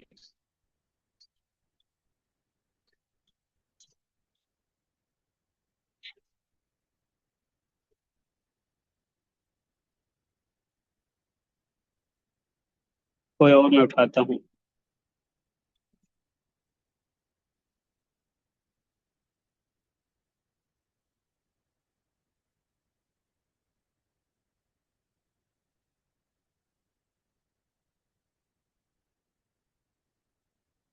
ये आप देख सकते हैं यहाँ पर, बिल्कुल मैं बिल्कुल परफेक्ट की तलाश में था ये सब। एक मिनट लाइन है, आप लाइनों के चक्कर में अपना इसको डिलीट कर देता हूँ। ये आप बिल्कुल परफेक्ट देखो, हालांकि और भी मिलती जुलती उससे वो सब वही कहलाएंगी। मजीद क्लियर हो जाएगा। यहाँ से ऑलरेडी प्राइस इतनी ऊपर जा चुकी है, कहाँ से तकरीबन 600 से 80 से जा करके 950 तक प्राइस। यहाँ देखो ये कैंडल क्या नजर आ रही है आपको, तकरीबन हैंगिंग मैन जैसी कैंडल आपको नजर आ रही है। और उसके बाद जब अगली कैंडल उसके लो को काट के नीचे आती तो प्राइस नीचे गिरती और काफी नीचे आती, बहुत हद तक नीचे आ जाती प्राइस, आप देख सकते हो। समझ गए? तो इस तरीके से हैमर और हैंगमैन क्या है, काम करते हैं। इतनी बात आपको समझ में आ गई होगी बाकी। अब एक चीज है कि ये डंडी जो मैंने निकाली, ये कैसे निकालेंगे, तो इसको करने के लिए हम दरअसल फोन को अपने बेड़ा कर देंगे। अब कुछ लोग जानते हो क्या सवाल करेंगे, मुझे मैसेज करेंगे, सवाल करेंगे कि ये निकल नहीं रहा है। तो भाई दिखा हम देंगे, पकड़ के निकालना आपका काम रहेगा। मैं निकालने नहीं आऊंगा वहां पर, हम दिखा ही सकते हैं बस, इसके अलावा और कुछ नहीं कर सकते हैं। अजीब व गरीब सवाल करते हैं। भाई आपको होगा निकल नहीं रहा तो उससे क्या कर लेंगे, यहाँ तक कुछ नहीं होगा। ज्यादा से ज्यादा फिर दोबारा दिखा देंगे कि ऐसे निकलेगा, तो इसको आप देख लीजिएगा अच्छे से। ये जरा सा मैं इसको बेड़ा कर देता हूँ तो आसानी निकलेगा। बेड़ा कर दिया मैंने, और बस ये जब मैंने बेड़ा किया तो बेड़ा करने के बाद में आपको कहाँ आना है। अरे भाई जरा सा मिल जा। जी, बेड़ा करने के बाद में आपको क्लिक करना है इस जगह पर, ये देख रहे हैं आप। असल में सीधे में पकड़ में नहीं आता है, पूरे एप्लीकेशन में ये फीचर मुझे बड़ा खराब लगता है, ये वाला बहुत मुश्किल से पकड़ में आता है। इसको मैं क्लिक करता हूँ ऐसे, ये एक दरवाजा खुलेगा अभी। ये देखिए दरवाजा खुला। दरवाजे में बहुत कुछ है, लेकिन आपको इस नंबर में आना है, 2 नंबर पे। हो सकता है ये सीधा ना दिखे, लेकिन 2 नंबर याद रखिएगा, 2 नंबर पे आपको आना है। और आने के बाद यहाँ क्लिक करोगे आप। क्लिक करने के बाद में 3 डंडियां आपको निकाल के बाहर रख लेनी है। एक ये वाली ट्रेंड लाइन इसको बोलते हैं, कैसे निकलेगी, यहाँ क्लिक कर दोगे फेवरेट हो जाएगा, बाहर आ जाएगा वो। आगे जाना है और 2 डंडियां और ही निकाल लेना है, ये वाली 2 ही निकालना है आपको, ये हॉरिजॉन्टल रे। इस पे क्लिक करना और बाहर निकाल के रख देना। कैसे निकालना है, यहाँ पे आप फेवरेट करोगे बाहर आ जाएगी, जैसे ये नजर आ रहा है ना बाहर, ये बाहर दिखता रहता है। उसके बाद में जब ये कर लोगे आप, बाकी और कुछ नहीं करना है। बाकी आप मेरा मत देखो, मेरे में क्या क्या, आपको जितना बताया उतना काफी है आपके लिए। समझ गए? इतना हमें क्या करना है, निकाल लेना है। अब उसके बाद मार्किंग कैसे करेंगे। मार्किंग इस तरीके से करेंगे कि जब निकाल लोगे आप, तो कभी जब आपको मार्किंग कर रही हो तो उस डंडी पे एक मरतबा हम हाथ मारते हैं। किस पे हाथ मारेंगे, जिस पे हमें निकालना है। मसला जिससे हमें मार्किंग करनी है, तो मसलन इस सीधे वाले पे मैंने एक मरतबा हाथ मारा, तो आप देखो कंप्यूटर जैसे एक लाइन चल रही है, जैसे कंप्यूटर में चलती है, ये लाइन चल रही है। अब इसको हम जहां पे भी खींच के ले जाएं, इसे उंगली नहीं उठाना है, हाथ लगाने के बाद में उंगली उठाओगे टिप हो जाएगा वो। जहां कहीं भी ऐसे हाथ से खिसकाओगे चला जाएगा। और खिसकाने के बाद में एक मरतबा आप टिप से करोगे, वहां ये मैं मारा लाइन खिंच गई। इस तरीके से मार्किंग कर दी इसकी। समझ गए? तो इस तरीके से इसको निकालना। अब आपका काम क्या, काम सुन लीजिए, काम आपका ये है कि आप पहले कॉपी निकालोगे, काम दे रहा हूँ मैं आपको। कॉपी निकालने के बाद में आप जो कैंडल मैंने पढ़ा, इन कैंडल को आप बनाओगे, नॉर्मल कैंडल, फिर बुलिश बेयरिश, फिर हैमर हैंग, और फिर एंट्री का तरीका उसी तरीके में आप बनाओगे। बनाने के बाद वहां पर लिखोगे, ये इसका ओपन है, ये प्राइस है, ये लो है, ये हाई, ये क्लोज, ये बॉडी, ये अपर विक, लोअर विक, शेडो जो मैंने बताया वो आप लिखोगे। एक तरीका इसका मैंने आपको क्या क्या बता दिया। दूसरा, आप जैसे यहाँ पर अभी मैंने चार डंडियां खींची थी ना, कि वो हाई है, ये लो है, ये ओपन है, क्लोज, ऐसे आप यहाँ पर भी कैंडल पे भी मार्क कर सकते हो। इसको आप करके मुझे भेजोगे। और बराए गरम 10 रुपया खर्च करके लाल कलर का और हरे कलर का स्केच आप खरीद लेना। आप एक स्केच नहीं खरीद पाओगे, नॉर्मल ब्लैक से आप मुझे बना के भेजोगे, समझने में दिक्कत होती है। लाल और हरा जैसे यहाँ पर उस हिसाब से आप बना के भेजना, जब बनाओगे तो आपके दिमाग में बैठेगा। 10 रुपया खर्च कर देना आप, ठीक है, उससे आप बना करके मुझे भेजोगे। इस तरीके से आज का सबक क्या होता है, आज का सबक कंप्लीट होता है। 1 मिनट रिकॉर्डिंग चल रही है जी? चल रही। आज का सबक जब कंप्लीट हुआ, तो अब गुज़श्ता सबक के अंदर मैंने आपको फंडामेंटल समझाया था, और फंडामेंटल के लिए मैं क्या करता हूँ, एक मतलब फिर ले चलता हूँ आपको स्क्रीन के ऊपर। वो है कि अभी ये सबक नंबर जो गुज़श्ता था उसका आखिरी पार्ट में समझाने जा रहा हूँ आपको। ये सबक हो गया आज का। तो मैं बैक आता हूँ, स्किप कर लेता हूँ थोड़ा सा, सबक खत्म। चलिए, गुज़श्ता सबक के लिए मैंने कहा था आप फंडामेंटल पर जाओगे, फंडामेंटल पर ऊपर क्लिक करोगे, फंडामेंटल जैसे कि मैं पहले दिखा चुका हूँ, नीचे आओगे आप। नीचे आने के बाद में मैंने आपको पहले क्या कहा था, मैंने सबसे पहले नंबर पर आपको बताया था सेक्टर चेक करना। सेक्टर कैसे चेक करेंगे? सेक्टर के लिए बिल्कुल नीचे चले जाओगे आप। नीचे आने के बाद में ये आप आओगे ऐसे, और ऐसे आने के बाद में यहाँ पर जब आप क्लिक करोगे, ये इसका सेक्टर है, सॉरी ये कंपनी नेम है, ये इसका सेक्टर है, इंडस्ट्रियल प्रोडक्ट। और ये सब सेक्टर है, यानी ये आयरन स्टील वगैरह के कंपनी काम करती है। अब आप समझो ये क्या है, कैसे समझ में आएगा? तो पहली मर्तबा, सेक्टर बहुत ज्यादा नहीं होते हैं, 15-20 सेक्टर हैं। हाँ, उनके कुछ नायब सेक्टर भी होते हैं। जैसे एक बच्चा अरबी के दर्जे का है, मजमू, तो अरबी के अंदर भी फिर कोई कैटेगरी की नहीं, अरबी अव्वल, अरबी दोम, अरबी सोम, सारे अरबी बराबर तो नहीं होते ना। तो ऐसा हो सकता है कि फार्मा के सेक्टर की होगी, लेकिन फार्मा में बहुत सारे किस्में, कोई दवा वाली है, कोई कुछ और वाली है, कोई कुछ और वाली दवा के अंदर कोई दवा सप्लाई करती है, कोई कुछ और काम करती है, तो हो सकता है कोई इंजेक्शन लगाती है, मतलब किस्म किस्म के काम हो सकते हैं उसके अलग अलग। तो ऐसे कैटेगरी अंदर अलग अलग होती है, लेकिन मजमू एतबार से 15-20 सेक्टर में ज्यादा नहीं है। एक तालिब इल्म बीए का है, तो बीए बहुत सारा होता है, बीए का है वो, लेकिन बीए इंग्लिश, बीए बीए अरबी, BA Urdu, BA French, BA German, भी बहुत सारे बीए हैं, तो किस बीए का है, अंदर कैटेगरी बन जाती है। तो ऐसे इसमें भी होता है। एक कंपनी आईटी की, यानी इंफॉर्मेशन एंड टेक्नोलॉजी की, लेकिन इंफॉर्मेशन टेक्नोलॉजी में बहुत सारी चीजें आती है। जैसे मिसाल के तौर पर कंप्यूटर आ गया, मोबाइल भी आ गया, चार्जर भी आ गया, बहुत सारी चीजें और भी आ जाती है, तो सॉफ्टवेयर भी आ गया, किस ताल्लुक से वो, किस स्पेशल काम, वो नीचे। तो आपको ये देखना है एक सेक्टर, और एक ये इसको देखना है, और इसको देखना है, तकरीबन दोनों आखिर वाले एक होते हैं। इसको कैसे चेक करोगे आप? पहली मर्तबा आप नहीं जान पाओगे। इसको आप जाओगे चैट जीपीटी, एआई या गूगल पे डालोगे कि इसका क्या मतलब होता है, और जो इस सेक्टर की कंपनी, इसमें कौन सा काम होता है, वो सिंपल जुबान में आपको बता देगा कि इसमें ये काम होता है, इसमें दवाई बनाई जाती है, कि क्या क्या। तो आपको अंदाजा लग जाएगा, आपके दिमाग में फौरन बात आ जाएगी कि दवाई का दौर है, कि बैटरी की गाड़ी का दौर है, ये फौरन आप समझ जाओगे। एक मरतबा ये काम करोगे, दोबारा जब वही कंपनी आएगी या उस लाइन की कोई कंपनी आएगी, आपको कंफ्यूज होने की जरूरत नहीं पड़ेगी, आपको पहले से पता है। जब मैं भी सीख रहा था पहली बार, तो मुझे भी ये काम करना पड़ा था। अब आईटी मुझे समझ आ गया, आईटी क्या है, फार्मा मुझे समझ आ गया, फार्मा क्या, पहले नहीं पता चलता था क्या। एक बार तो आप चेक करोगे जाकर के, समझ गए? थोड़ी शुरू में मेहनत करनी पड़ेगी। फंडामेंटल की यही तो खूबी है कि एक मतलब देख लो आप, बार बार जहन में वही चीज बैठ जाती है। फंडामेंटल आसान होता है समझना, वही चीजें बार बार घुमा फिरा के आती रहती है। समझ गए? तो ये पहला काम। ये दूसरा काम मैंने क्या बताया था आपको, कि सेक्टर के बाद में आपको किस पर नजर रखना, एमपी यानी मार्केट पोजीशन पर नजर रखना। मार्केट पोजीशन मुराद क्या है? न्यूज। न्यूज के लिए इसी में आप जाओगे, स्पेशल न्यूज, खास उस शेयर के मुतालिक जिस शेयर को आप देख रहे हो, उसके ताल्लुक से जितनी न्यूज़ें होती हैं वो यहाँ पर आ जाती है एप्लीकेशन के अंदर। इस पे आप क्लिक करोगे, अब इंग्लिश में न्यूज़ मिलेगी। आप कहोगे इंग्लिश में न्यूज़ मुझे नहीं आती, स्पेशल इस शेयर से ताल्लुक से जो न्यूज़ है वो आएंगी। कहोगे मुझे इंग्लिश नहीं आती, मैं कहता हूँ मुझे भी इंग्लिश नहीं आती।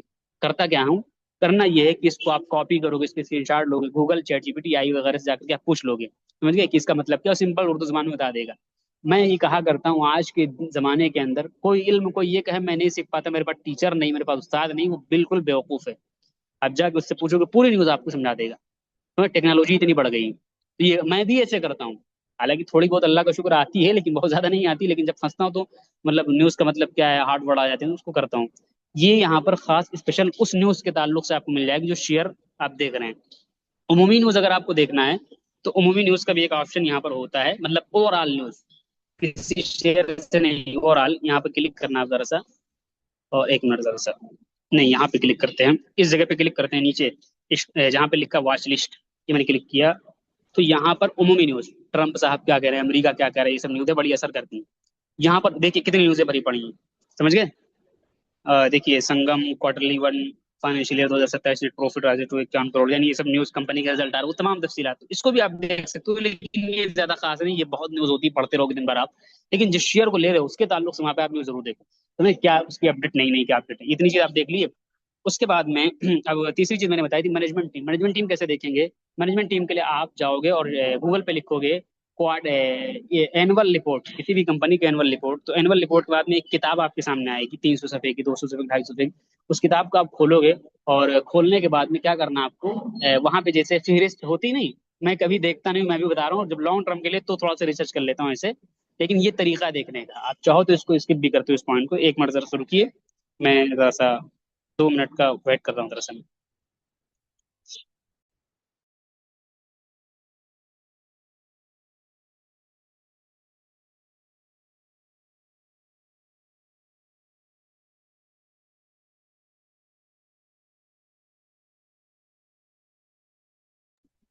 जी अभी क्लियर आवाज आ रही ना आप तक? भाई आवाज क्लियर पहुंच रही? जरा सा चैट ओपन कर रहा हूँ मैं दोबारा से, क्लियर आवाज पहुंच रही? जहां तक मैंने बताया आवाज क्लियर आ रही थी?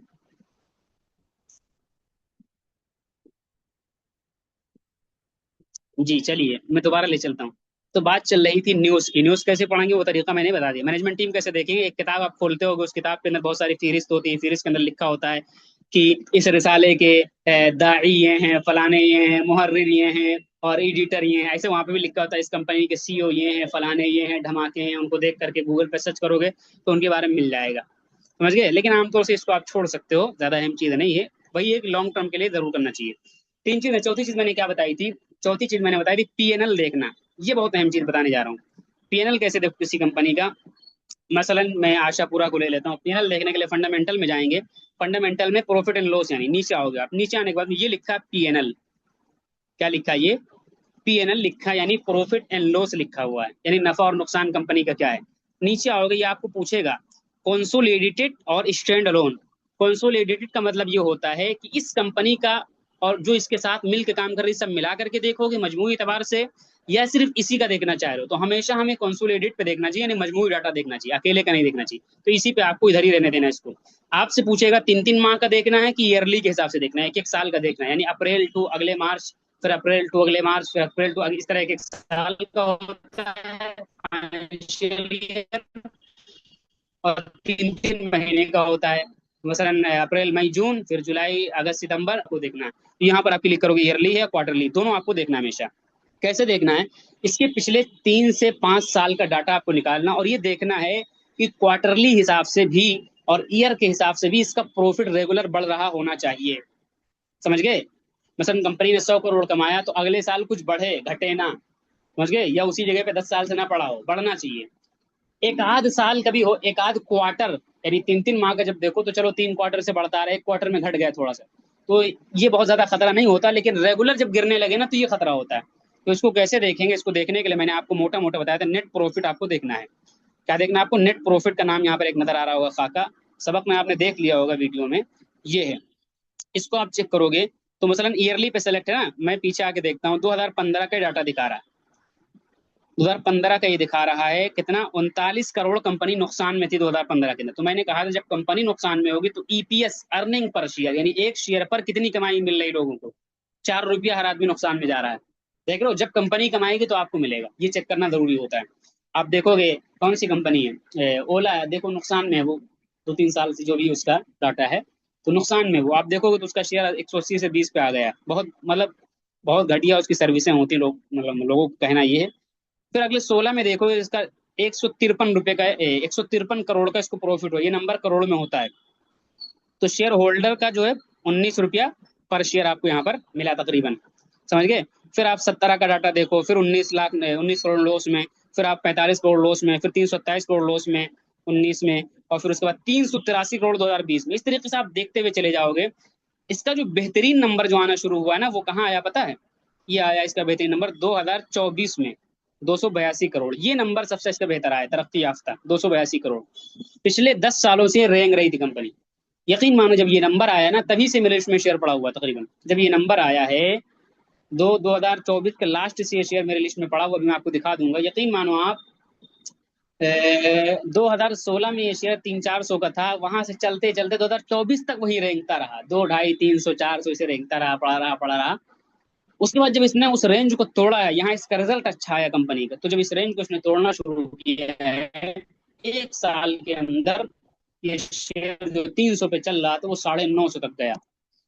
ये फंडामेंटल का असर होता है। कंपनी जब बढ़ेगी तो शेयर बढ़ेगा, सिंपल सी बात है। कंपनी नहीं कमा पा रही, शेयर नहीं, हवाई कोई काम नहीं होता है, कंपनी का सब नजर आता है। फिर आप देखो 289 करोड़। फिर अभी आप देखो इस साल का भी रिजल्ट इसका तकरीबन प्रॉफिट के लिहाज से डबल ही हुआ, कंपनी डबल ही हुई। अभी शेयर गिरा हुआ है, हर शेयर की एक चाल है, वो ऊपर जाएगा फिर गिरेगा, आगे आएगा, बताऊंगा मैं। तो गिरा हुआ है, तो इससे बहुत वो नहीं, लेकिन मैं कहने मतलब ये कि ये चीज आपको देखना है, ईयरली के हिसाब से बढ़ाना चाहिए। तो उसी चीज मैंने बताया, लाइबिलिटीज, सॉरी, ये तो हो गया, क्या हो गया, प्रॉफिट एंड लॉस हो गया। अब नंबर 5 पे मैंने बताया था बैलेंस शीट देखना है। बैलेंस शीट के अंदर मैंने कहा था बैलेंस शीट यहीं पे लिखा होगा, ये बैलेंस शीट लिखा है, इसको हमने देखा, इस पे क्लिक किया। क्लिक करने के बाद मैंने कहा था शेयर, मैंने बताया था एसेट्स देखना है पहले नंबर पे, यानी कंपनी के एसेट्स बढ़ने चाहिए। तो आप देखोगे ये कंपनी के एसेट्स नीचे दिखाता है, टोटल एसेट्स। अरे यार जरा से इधर आ जा, टोटल एसेट्स, ये आप देखो टोटल एसेट, इसको आपको देखना है हमेशा। आप देखो कितना है, 2015 में कितना है, 1100 करोड़, ये 2015 का डाटा है। फिर 1400 करोड़ बढ़ते 1100 करोड़ से चल करके अभी 10 साल के बाद ये 4600 करोड़ पे कंपनी पहुंच गई, यानी इसका एसेट जो 4600 करोड़ हो गया। कितना बढ़ी पता है, 5 गुना तकरीबन बढ़ी, 4 गुना। तो 1100 से 4400, 4 गुना हुआ तो 4600, 4 गुना तकरीबन कंपनी बढ़ी, एसेट बढ़ा है इसने। यानी मेरे पास 10 साल पहले अगर एक दुकान थी तो अभी 4 दुकान है मेरे पास, ये मतलब हुआ इसका। और मैंने कहा था लाइबिलिटीज घटनी चाहिए, या ना घटे तो बढ़े भी ना। तो इसका कर्जा चलो हम देखते हैं। कर्जे में 2 किस्म की लाइबिलिटीज होती हैं, आप देखो, एक होता है नॉन करंट लाइबिलिटीज, एक होता है करंट लाइबिलिटीज। करंट का मतलब होता है जो 1 साल के अंदर अदा करनी हो, नॉन करंट का मतलब होता है जो 1 साल से ज्यादा मुद्दत के लिए हो। तो खास तौर से जो ये वाली होती है, इसको आपको जरूर देखना है कि ये ज्यादा ना होनी चाहिए, नॉन करंट। ऐसी कंपनियां डूबती हैं। तो अगर लाइबिलिटीज को अगर हम जाके देखेंगे तो इसका लाइबिलिटीज अगर आप जाके देखोगे, दोनों को आप देख सकते हो, लेकिन नॉन करंट वाला ज्यादा अहम है।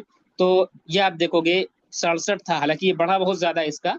और ये आप देखोगे तो 1200 करोड़ था करंट वाला। बढ़ते बढ़ते यहाँ पे नंबर में आप आओगे तो आप देखोगे 1200 से 1700 या 1900 हुआ, और ये 1100 हुआ है। यानी मतलब इस नंबर, इसमें तो थोड़ा बढ़ा है, लेकिन इसमें आप देखोगे ज्यादा नहीं बढ़ा है।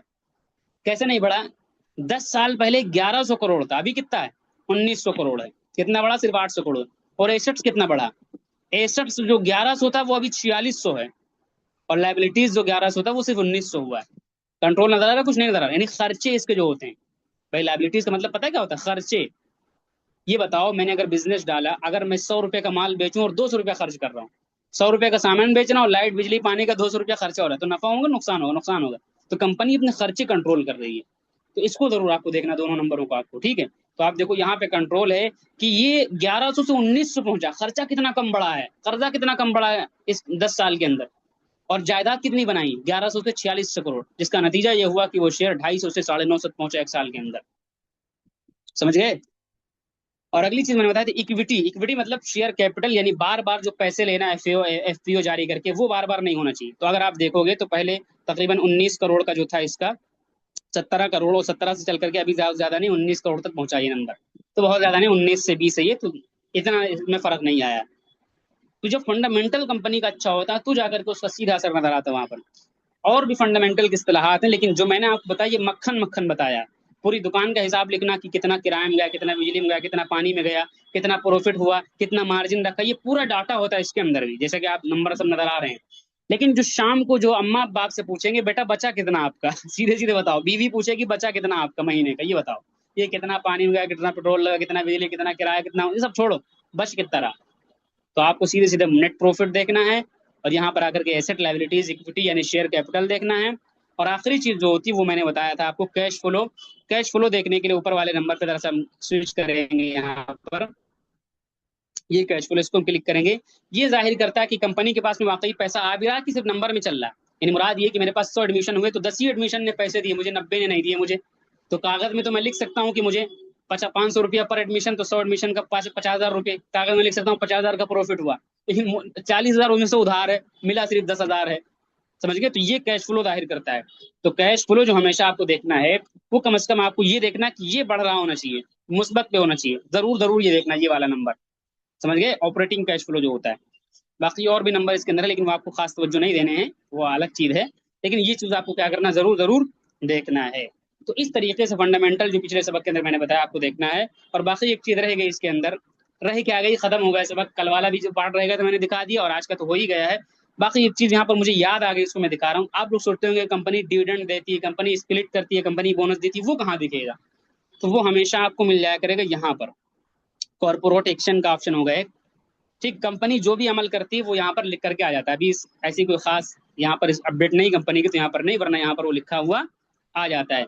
तो उम्मीद है आज का सबक मुकम्मल आपको समझ में आया होगा। और कल जो सबक मैंने जरा सा एक पार्ट रहेगा, तो वो भी मैंने आपको पढ़ा दिया पूरी डिटेल के साथ में, वो भी आपको समझ में आया होगा। मजीद आप वीडियो को देखिएगा। पिछले वाली वीडियो के अंदर मैंने पता नहीं कौन सा शेयर दिखाया, मुझे याद नहीं है, लेकिन अगर उसमें डिफरेंट टाइप का दिखाया होगा तो हो सकता है उसमें मजीद और कुछ आपको देखने को मिल जाए। तो वीडियो भी जरूर आप देखिएगा, हो सकता है उसमें ओला ओला या एथर एनर्जी का मैंने दिखाया होगा। ठीक है, इस तरीके से आप जरूर देखिएगा। तो हमेशा आपको इन चीजों को क्या होगा, देखना होगा। तो अब एक अच्छा शेर आप मुंतखब कर लोगे। उम्मीद है ये इसबाग आपको समझ में आ रहे होंगे और मजा आ रहा होगा। अल्लाह ताला हम सब के इल्म में इजाफा फरमाए। आपसे एक दरखास्त है कि आज सवालात का सिलसिला ना रखें। आप देखें ऑलरेडी 20-25 मिनट और लंबा हो चुका है सबक। ठीक है, तो कहते हैं गरीबी में आटा गील, जितना ही मतलब लेट हुआ उतना ही ये लोग भी आकर के और डिस्टर्ब कर दिए।